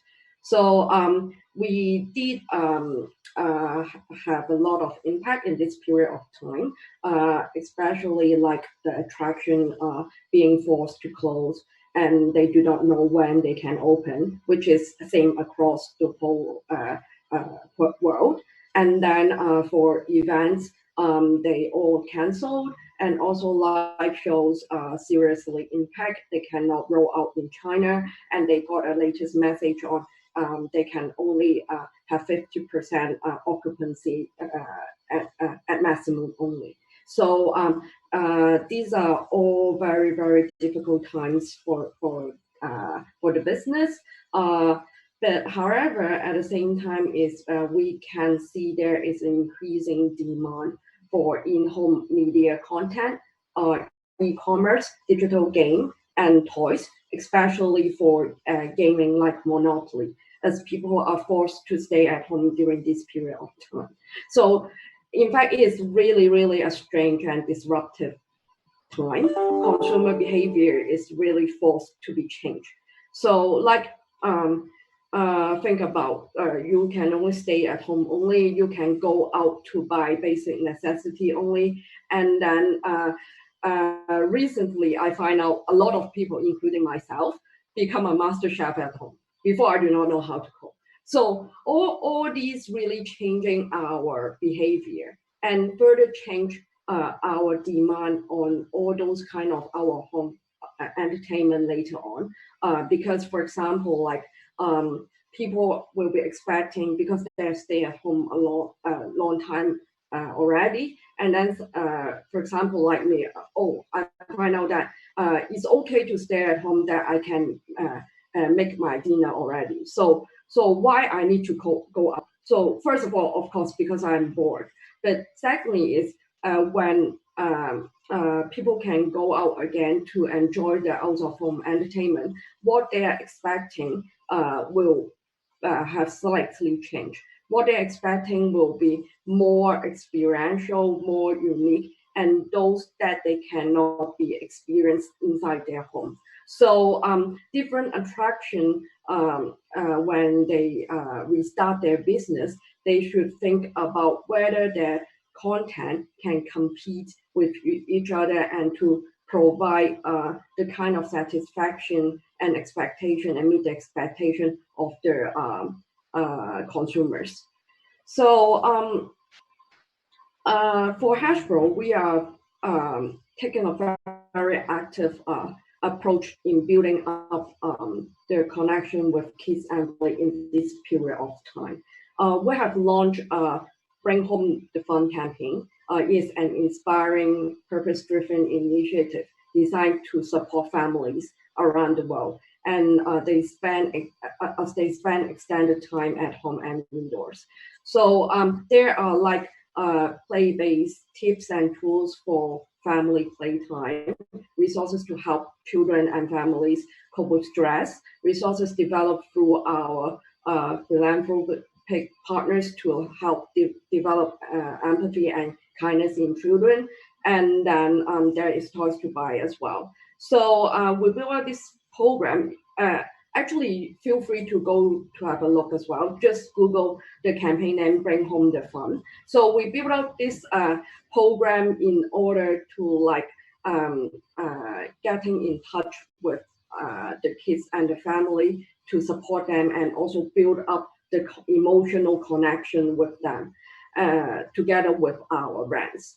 So, and then the other thing we are doing actively in this period of time is we continuously invest in our brand blueprint with the omni-channel strategy. So, as Owen mentioned, we are thrilled to expand our brand portfolio by having Yunnan brands like Peppa Pig, PJ Masks, Ben and Holly.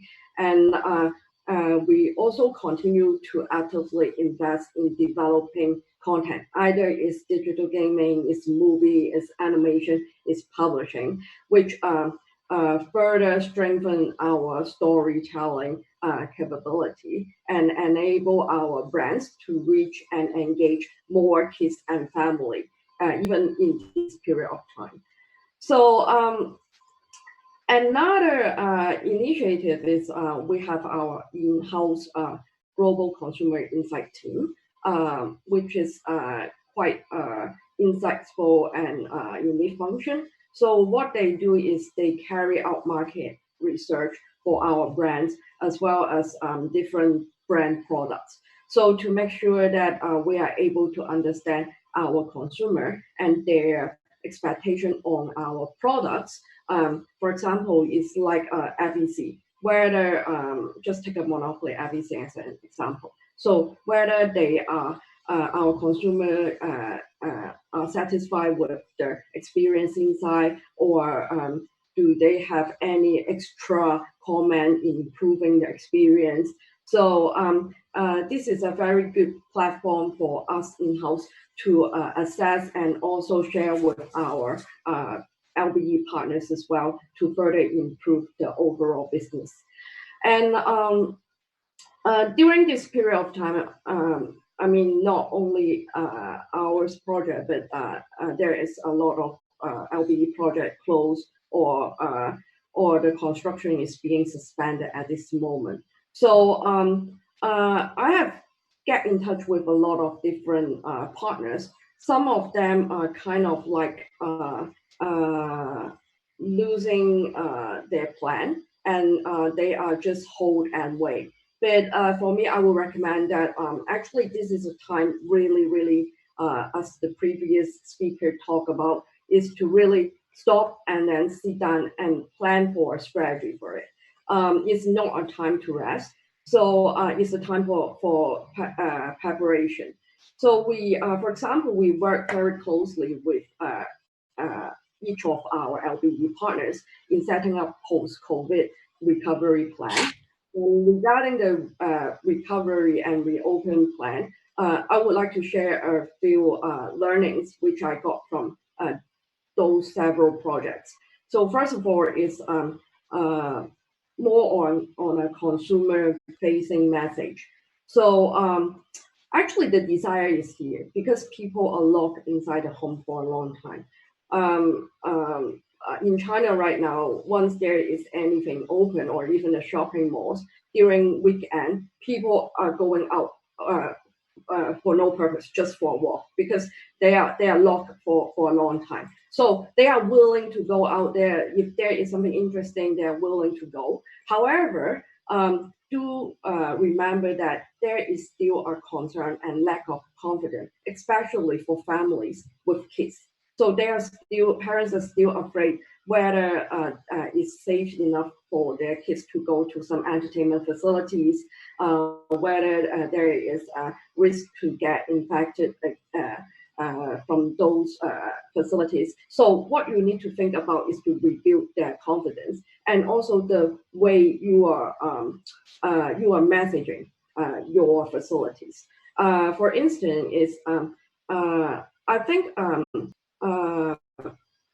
giving an effort in really explaining the kind of health safety precaution measure is a very effective way, especially for the parents. So if they understand what you have done in place, they will have their confidence. Don't think about, will you be too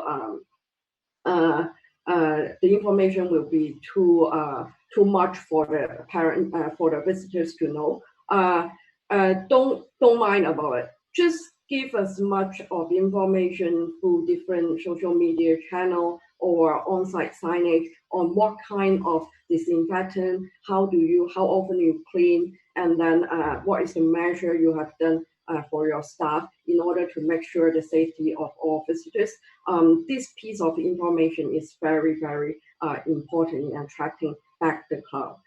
And then the other one is the reopening point and also the marketing campaign. Whether you have the whole marketing campaign launch once on the first day of the the first reopen day. So I think there should be a more thorough thought with it. Of course, first of all, you need to comply with the government, the local government regulation.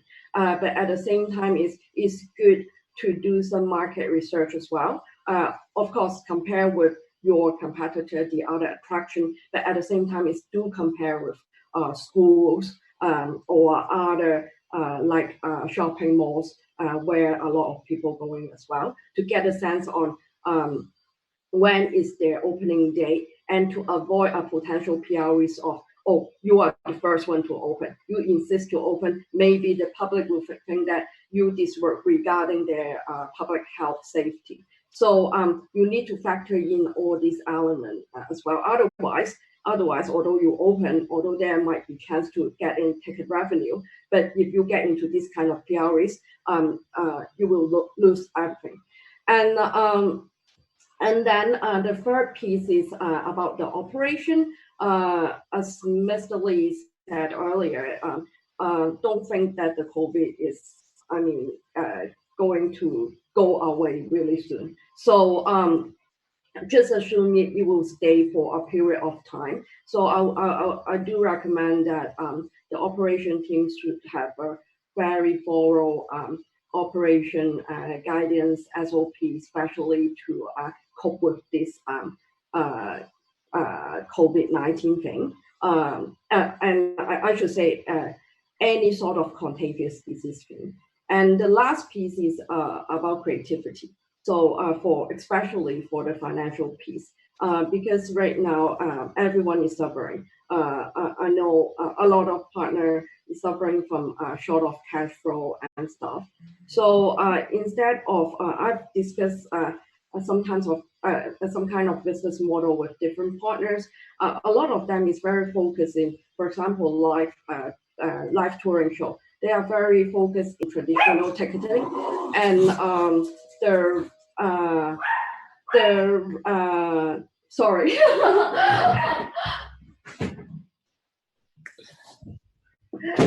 All right. You're grounded at home. And news anchor. Okay. Dog lovers. Yeah. So just be creative on it. Think about whether there is some joint collaboration with some other facility or with other tourism board or shopping malls in order to get some kind of revenue, or at this moment whether there is some kind of initiative you can get through the online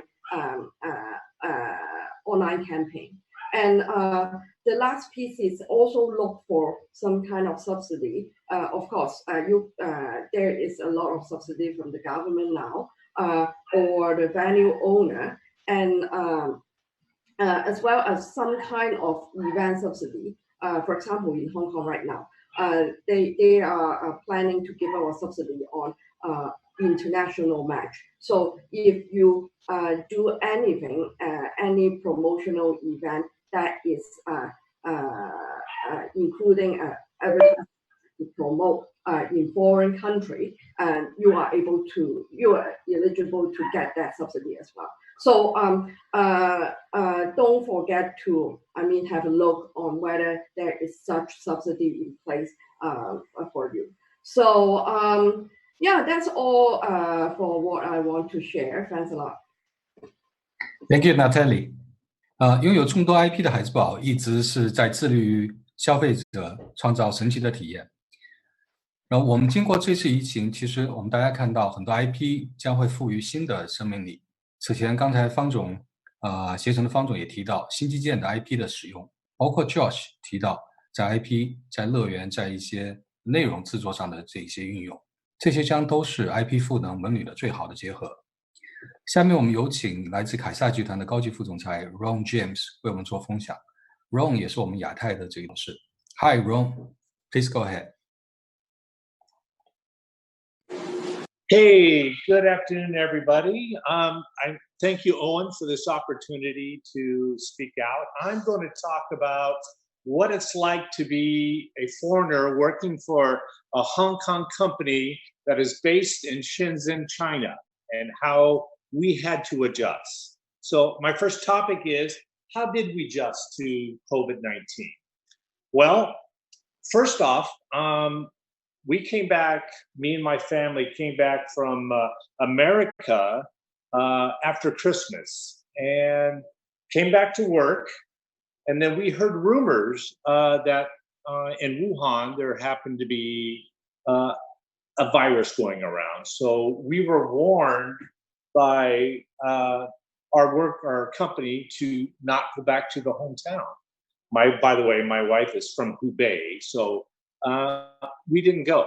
So we all got off work on January 21st, and we weren't worried quite yet. It was just kind of, okay, virus is going around, maybe we can adjust, and maybe we just stay in Shenzhen at this time. Well, overnight, Shenzhen had literally shut down. We're talking 24 hours that they put roadblocks everywhere. They made you take your temperature and check your ID about every 500 meters from block to block to block. And that's when it started getting scary for me and my family. So I want to share with you. So here's what I did. I said, well, heck, if this is this serious, I better get my family out of China. Well, so I bought them a ticket to go into Los Angeles. Well, they got rejected because they put a ban on Chinese nationals coming into Los Angeles. So we ended up staying here in Shenzhen and making the best of it. But it was scary. We were terrified. We had to get these little passes and share with you. This pass is what we had to get just to walk around to go to the store. You couldn't go anywhere. You couldn't do anything without a pass. And they made you keep your kids at home. You had to wear masks. Everyone wore gloves. The stores were out of food. And we were getting scared. As the mandatory quarantine had taken its toll on everybody, we were all going crazy for about 30 days. We noticed a decline in the amount of people that were being infected. And luckily here in Shenzhen and Dapeng, the numbers were very low. We only had 2 in our location, and it happened to be at our Marriott hotel. And so we ended up shutting down the whole hotel. And it was quite challenging. The police would come to my house as a foreigner, as a registered foreigner, and my wife as a registered Hubei resident. They would come and check us every day to make sure we didn't have temperatures, and they'd come in their full hazmat suits, and it was quite scary. My kids were like, Dad, what is going on? How do we adjust to this? So it was really, really scary. But then as time rolled on, you can see it kind of dissipate, and the stores started opening up, let more people in. We set up a task force here at Kaiser for epidemic prevention. So everybody was on the quarantine and staying home, but we went into all the offices, our HR department, and we separated everyone. We ended up taking people and making them stay home for about 30 days. Wouldn't say 30 days. So about 30 days, everyone stayed home, and then we started bringing people back. But we put polyurethane screens between the desks. Everyone had to be checked going in, going meeting, which is a week meeting. Everyone pretty much started coming back slowly, and you can start seeing things dissipating. But I credit that to the Chinese ability to keep everybody in their location. So that being said, how did we work from home? Well, as a designer, working from home was okay to a certain point. We did management meetings. We went over concept designs. That was okay. But here's the problem. We are in the midst of core and shell on our project here at Kaiser. And believe it or not, 80% of all of our workers, all the construction people, were from Hubei and Wuhan. And they all went home to the hometown. And we went from literally over 2,000 workers on the site to 400. And we just now are reaching those peak numbers at 400. So how does this affect us? Well, our opening date was May 2021. Can we recover? I'm not sure. As we move along, we're going to have to try to put in place something that keeps the virus from coming back. And I think we do. We are definitely taking temperatures. We're making anyone coming back from any province is quarantined for 14 days. Once they get a release from the doctor, then they can go back on site. So I start seeing more and more people. Every Monday we have a meeting, and what I'm noticing is about every week we're only getting about 10 to 15 extra people, which isn't enough to make us reach our goal. They are coming in, but maybe one or two every 2 or 3 hours instead of like before. We had them lined up, and people were pouring. It's just not happening. How do we recover from this? This is point 3. Well, as things start opening up like they are now, we're all back to work. My site is going strong, other than we still don't have enough people. Manpower is our biggest concern. We're going to have to start doing 3 shifts in order to meet our opening date. And it's still going to be quite the challenge. I mean, so we're going to have a day shift, a night shift, and a swing shift.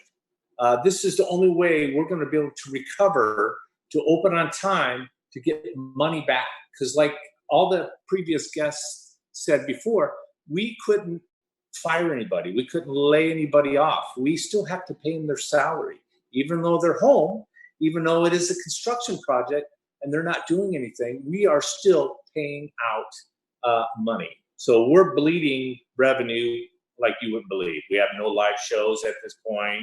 Our malls are limited on people and we're selling real estate. No one's coming to take a look. So, but that being said, I see light at the end of the tunnel. I can go into every restaurant and people are eating out again. I see kids starting to play on the playgrounds again. They finally took the gates off around all the playgrounds, which was scary for my kids. They definitely had cabin fever. The poor things. They're stuck in the house, just, playing their games and playing with the dog and doing what they can, but they still need that outside interaction. The heat has started to warm up here. That helps with the virus, of course. What are our next steps? My final point is, what are the next steps for our industry? How do we think about this in the future? Well, our operations have really been thinking heavily about this. How do we keep our park clean? How do we keep people from contracting any type of virus or anything in the future? And how do we do a lot of hands-free stuff? How do we keep the bathrooms clean? How do we, it goes on and on and on. We have a meeting every week trying to figure this out. We do know, like, we have a couple new attractions that require people to switch helmets. So switching those helmets, how are we going to keep the hygiene? How are we going to keep the 3D glasses clean? Do we buy new ones? No, it's not cost effective. Do we give everyone their own helmet? No, it's not cost effective. This is going to be our biggest challenge for this industry on how we start thinking about a pandemic in the future. And that's going to be our biggest key. We can't go overboard, but we can't go underboard either. So my biggest challenge is, how do we still make money here in this industry? How do we open up and bring people back? Some of the previous guests were talking about the confidence. I see confidence coming back here in China. Now I see people wanting to come back here, and they want to stay away from the States. I'm kind of glad my family didn't go, because right here seems to be the safest place at this point. So America, you guys, you got to self-quarantine. You got to stay away from people. You got to wash your hands and quit being stubborn. I'm American. I'm stubborn. I used to freak out because I couldn't go to the store. You can't. Let the virus run its course. Let's work together. Let's bring this industry back, and let's keep moving. Thank you. Thank you, Ron. I like your idea, just your thinking during the coronavirus. The coronavirus may make a lot of difficulties for us, but we never stop us from recovering and move on. And Park and Associates 成立在20年前，总部在新加坡。今天的分公司已经开到美国和亚洲多个国家，包括中国。在新加坡为环球影城提供创意服务之后，他们在专注在主题乐园上面的发展。所以今天我们有请 P&A 的董事 Mason 来进行分享。Mason, please. Hi, good morning, Owen. Thank you for the opportunity to speak this morning, and thank you to the TEA. I just wanted to share my insights and wanted to thank everybody for everything they shared this morning. I think it's all been really good information, and I know we're running short on time, but I wanted to share just a quick presentation to show a little bit more about our company and some of my ideas as to how we'll get through this. So hopefully everybody can see that. Yeah, you can see that. Okay. Where is it?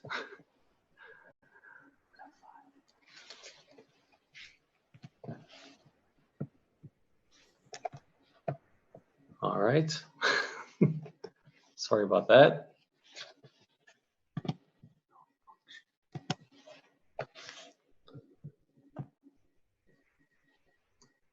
Is it not working?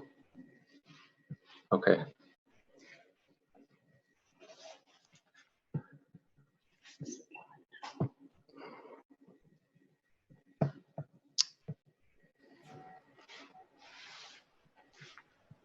Sorry. Anyway, my name is Mason Schmitz. It's a pleasure to speak with you guys today. I'm the executive director of Park and Associates, and I'm also on the executive board of TEA.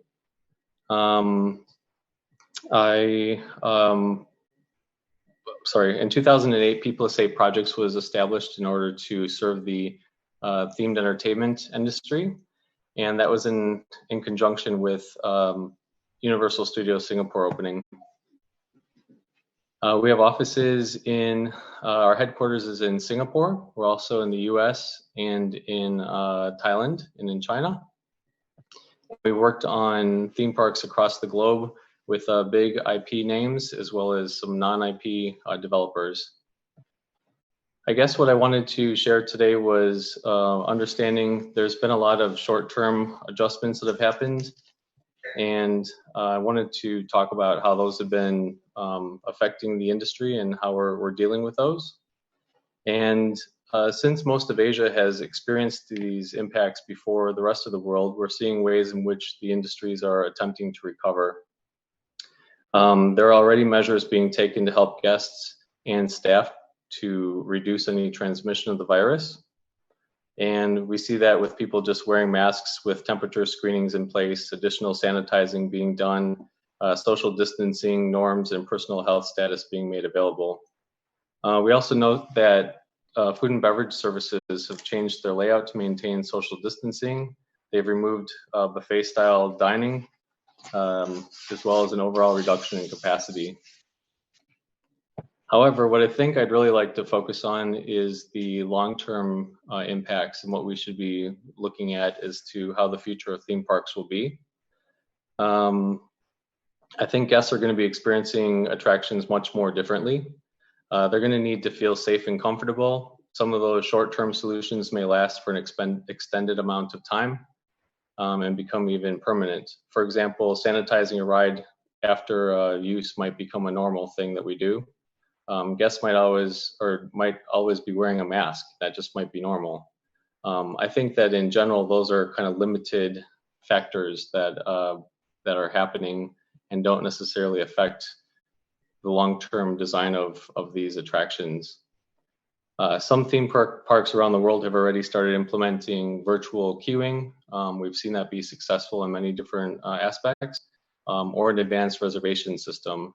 And those types of things are going to become more of a normal thing for experiencing a theme park. And with that limited new capacity, I think the reduced queues for social distancing, longer ride turnover times, is going to be necessary for those guests to plan their visit to the park for a different optimal experience. And I think that virtual queuing is going to have a big impact on that, as well as people using their smartphone or some kind of facial recognition to avoid touchless points. Another thing to note is that people are not going to want to necessarily get on a plane right away. And because of that, it's going to be a bigger deal to focus on getting guests back to those regional parks. This might be accomplished by creating more immersive and transformational experiences, perhaps having guests be part of a land dressing up in character costumes or providing augmented reality games and events. I think because of that, the lands are going to need to be, or those parks are going to be more agile. Transforming because of different holidays or different events needs to be thought about the overall plan. With reduced restaurant capacity, it's time to repurpose how those spaces are going to be used. For example, maybe tables along an old parade route could be set up for people to dine, and we could use some kind of a remote way to serve food from a central food kitchen, perhaps through robots or through staff. Because of that, I think technology is going to be a really big winner in order to accomplish a lot of these different ideas into a new theme park environment. The overall master plan really needs to be studied further and determine how that can be utilized. And it's just not the way that we've been used to seeing it. One thing that's certain is that the impact of this virus is going to really forever change the way we interact with each other. However, the desire to be entertained is not going to go away. Through every kind of historic downturn, I believe that people have always looked for some sort of happiness and a way to be entertained. No matter when that has happened through history, we're always looking for a way to escape from our day-to-day and be entertained. So my recommendation to park owners and to operators is to seriously consider ways in which they need to change the guest experience and not to like sit back and wait for the virus to be done wherever in the world you might be, but actually to be thinking about it now and start implementing those things as soon as possible. Instead of thinking about this in a negative way, I think it's a good thing to look at it in a positive manner and realize that we all have an impact or an opportunity to impact an industry that's kind of followed traditional means, and be able to implement that however way we feel fit in our particular attraction or entertainment space. Our firm has got a lot of experience in designing attractions and master plans and resorts, and we are taking a further look now into how we can include how the human experience might be different and how we're interacting with each other, and making sure that it happens across all avenues, not just theme parks, but through leisure, office spaces, whatever that might be. And I think not only that we have to rethink the overall design, but applying those measures to find opportunities for other ways to be more effective in our business. So I know I mentioned before that we were talking about using that parade route for tables along the way. So while people are kind of waiting for their appointment at a different ride, perhaps we can find opportunities to sell more merchandise or more food and beverages, and not just funneling people to an actual restaurant or a food and beverage stand, but maybe we can figure out different ways to look at the master plan and how we can monetize better. One last point is, I think that the overall impact of the virus, people aren't necessarily talking about this, but we are being impacted psychologically, and some people are going to come out of this not necessarily feeling safe and having some anxiety. And I think it might be smart to think about different ways to allow our guests to have some kind of escape and some sanctuary, and maybe just a space to stop, collect yourself, realize that everything's okay, and then reemerge yourself back into these theme parks that might be overstimulating. And it's just a different experience once we get back into what we're going to be having as the new normal. Overall, those are kind of my ideas. Like I said, I think we have an opportunity to change the industry. The recovery, I think, is going to happen much quicker than we realize, and we really need to be planning for these opportunities now. If investments in technology haven't happened, we should probably be deciding that it is worthwhile, and let's make it happen. And just be ready, because this is going to be happening quickly, and think positively about it. It's not all negative. I think there's a lot of really good things that can come out of this. And then I just want to share some contact information, email address, my phone number, and WeChat ID. And again, thank you, and I really appreciate the opportunity to share this with you. And sorry for the technical difficulties earlier. Thank you, Mason. Mason 对疫情带来的产业思考令人印象深刻，非常赞同。疫情长远来说改变了人和人的交往方式。Mason 已经开始在结合这种新的交往方式，在思考如何给主题乐园的体验和设计带来新的改变，这个确实令人耳目一新。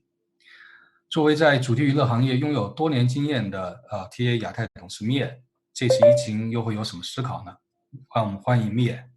灭 please.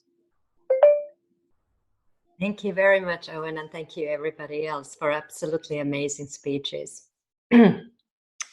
So when thinking about this kind of a problem or a situation that we are in, it's so easy to get stuck on the downward slide. We don't see when it starts going up. It's always like this. When things are going bad, we don't see when they will start to go well. And when things are going very well, it's hard to see when they start to go badly. So Frank brought up SARS. In 2003, it was a very big thing in China. Of course, nothing like COVID-19, but when it was going very strong, there were newspaper articles that Chinese economy tanked, no way to recover. The actual effect of that was 0.8% units on 2003 GDP, which ended up being 10%. So I'm not saying that we'll run out of COVID-19 with incredible growth, but we honestly don't know. That is the main thing. So we've been talking about content and how incredibly important it is in especially difficult times when we want to differentiate, when we want to invite guests to come and feel safe in enjoying and having fun. I was thinking how to go through content. Where can we take examples of what kind of content will be interesting in the future in a post-COVID world? So I took a look at what happened after the big wars, which were much, much worse than this situation. And what really did happen is we can, in a way, thank them if we can say that for radio, television, movies, theme parks, all of these technological innovations. We have the internet, we've had it for a long time now, but I think now is the time when the last stragglers, the ones who are not the early adapters, but the ones who always take a little bit longer, now they are in. So you can't not use the internet for the full cover of what it can give. And maybe post-COVID, we can be two ways. Until now, people go on the internet and then we do market research based on that. There's perfectly good real-time tools now to see how people react to what you do, what kind of information you put online. Then it should be an experience from when you start to look for information to when you buy the ticket. When you go, you don't queue, you can pay online. When you leave, there will be post-care. People will be able to keep this connection to the theme park from way before to well after. And it should be two-way.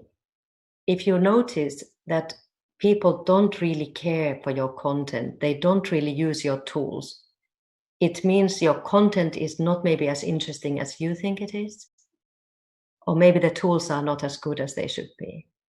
If people use them and everything is good, it means it's business as usual, right? And if people, our guests entirely love our content, if we all of a sudden get lots of new questions, whether it is because our employee dancers introduce themselves as persons as well, maybe it is because people don't have to queue, it can be anything, but it can be a way for us to really learn from our guests, to see what works, what doesn't work, and we can do it real time and automate it. So that is one thing. It's not content, but it is an important tool that must be part of all of our operations. Then content. Chinese has a wonderful saying, "Fen qiu bi he, he qiu bi fen," which is, sorry for my bad pronunciation, but it's for everything there is a season. So after the wars, the music got faster, steps got easier, people stopped reading educational books, and for a long time they read nice books. People want light, easy, fun, in a way bubbly. People are looking for simplicity and convenience and lightheartedness based on history. So that's very quickly what I wanted to say, and thank you very much, and I really hope everybody will stay safe and have a good time. Thank you. Thank you, Mia 通过非典，甚至通过1战、2战以后，对主题娱乐的思考视角非常独特。Mia 道出了我们这个行业的核心：快乐、喜悦，这也是我们说的主题乐园的核心，或者主题娱乐的核心，在 customer satisfaction 游客满意度上。接下来，让我们今天邀请今天最后一名发言嘉宾，也是我们的合作伙伴智慧的 CEO 刘兆辉先生，让我们展望一下充满机遇的未来。Leo, please.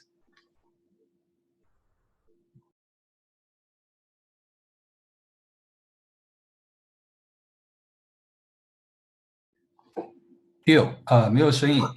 Okay.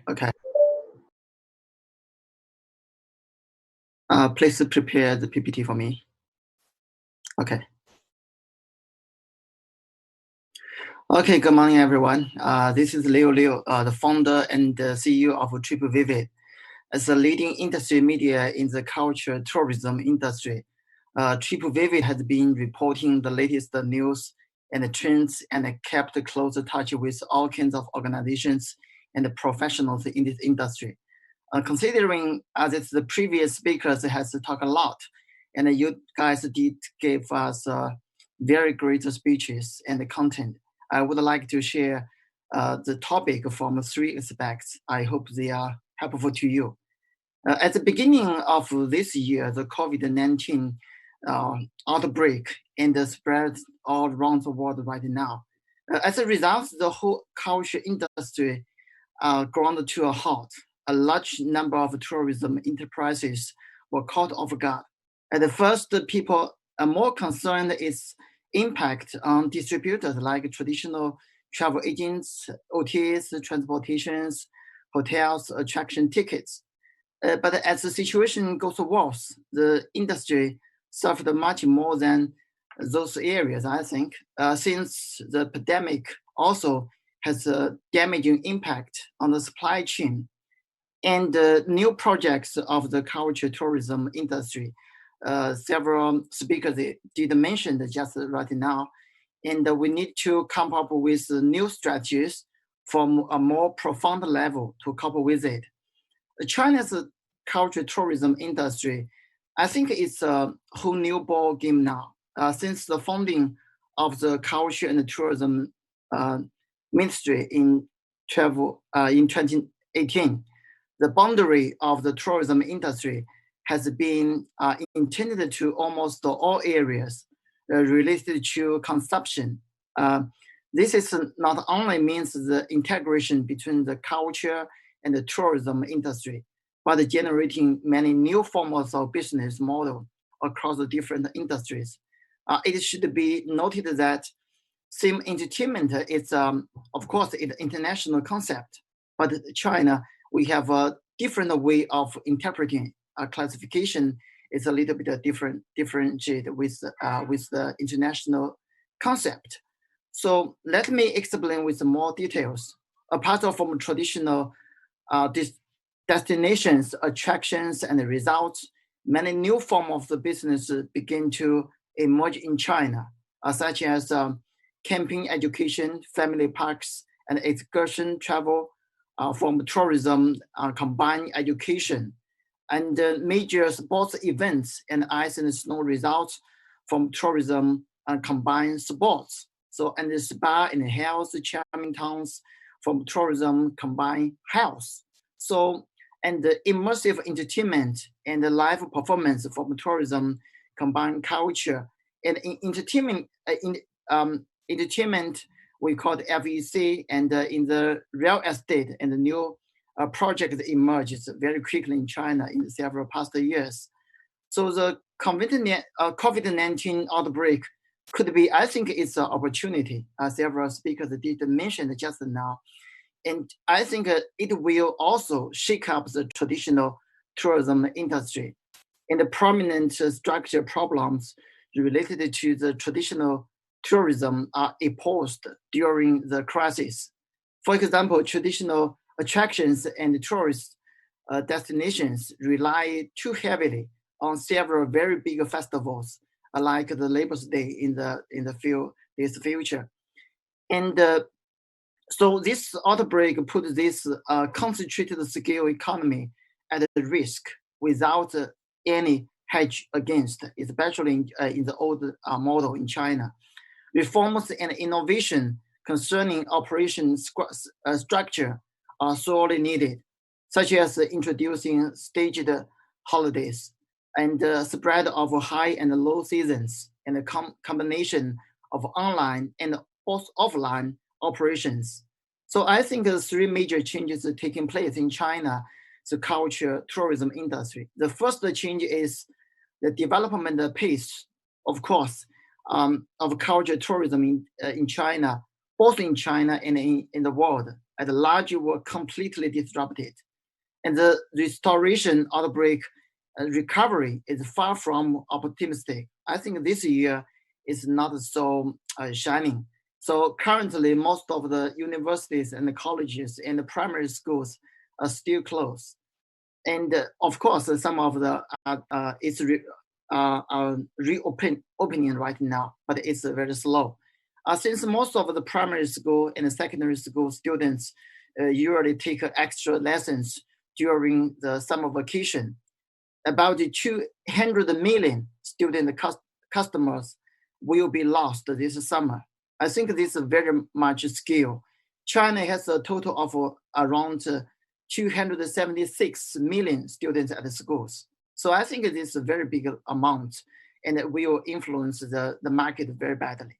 And China's outbound, and because of the global travel bans, China's outbound and inbound tourism will hardly generate any revenue this year. I think the recovery, and it's expected that the recovery period could be as long as 6 to 18 months. So the outbound tourism demand has to be offset or make up by the domestic mass market in China.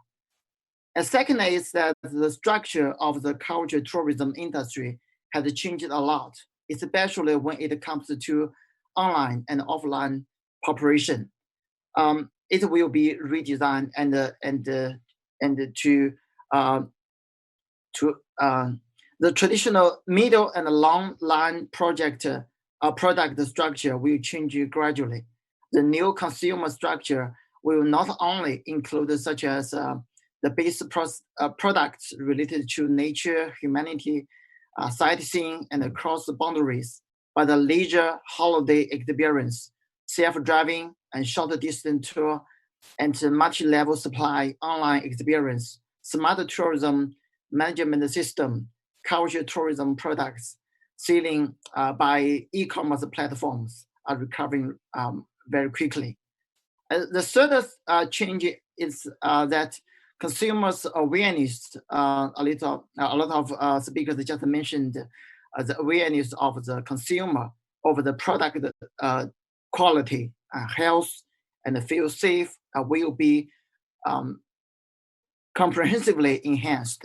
We need to pay more attention to these changes when it comes to build up operation and marketing of the culture tourism product in the future. So of course, I think in the future, there's a new opportunity to emerge for the culture tourism in China. I think models and products that meet the needs of safety, health, experience, and culture and technology integration from China's new middle class. And of course, force mainly on this very big large of middle class. Cultural tourism tech enterprises are not severely affected by the COVID-19 pandemic. They even have more development opportunities, I think.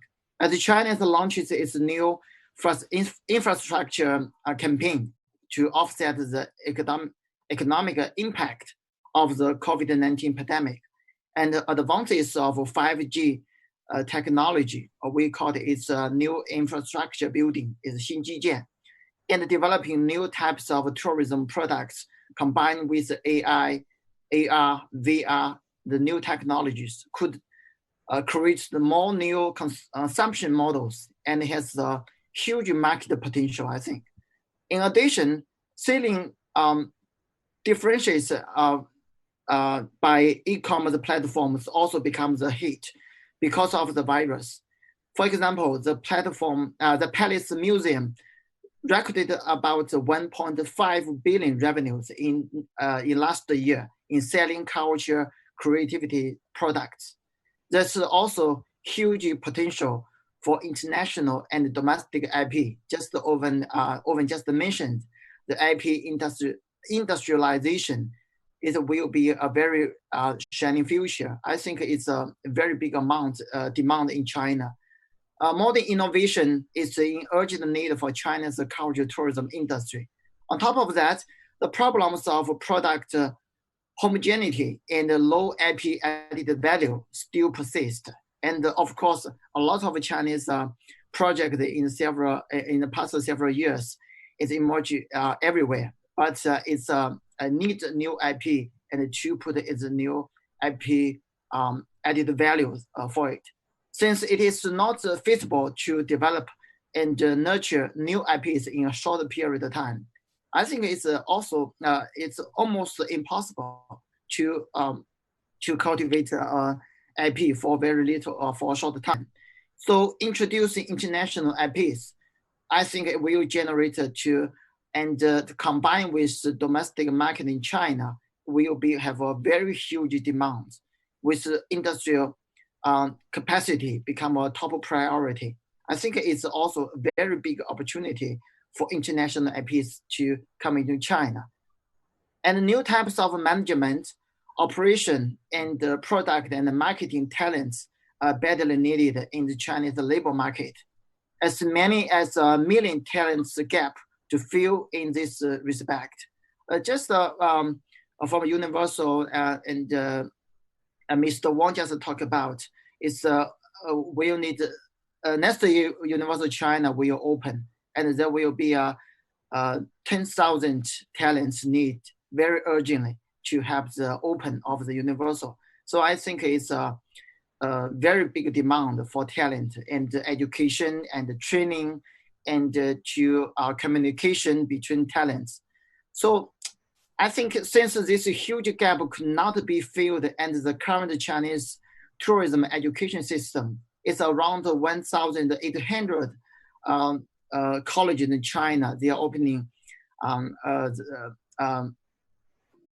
they are training the tourism talents, but they are only mainly focused on hotels, hospitalities, and for the entertainment industry, new culture tourism is not enough. So I think it's a very big shot for this talent training and education. So in the future, I think this part of have a very promising future in China. So that's what I want to share with you guys and share with everyone. I very thank TEA and the Triple Vivid that we have this mixer and help the whole industry recovery. And I hope you guys keep safe. And we are looking forward to very quick recovery for the whole industry. I will try all my best to help you guys. Thank you. Thank you very much. Thank you, Neil. Triple Vivid is more like we call Chinese Blue Loop. They focus on the online media, focus on especially like in the area of real estate and entertainment. So Neil's sharing is really valuable. 谢谢刘总的分享，也非常感谢今天所有的嘉宾的倾情分享。在接下去 TA 亚洲会根据不同的行业主题，类似这样的线上会议。同时 TA 也会很快推出我们的这个中文的公众号，分享全球的信息，欢迎大家的关注。我相信在过去的3到4个月里面经历，可能是大家职业生涯当中，甚至行业生涯当中的至黑时刻。我们从初期的恐慌，到中期的淡定，到后期对行业复苏的信心。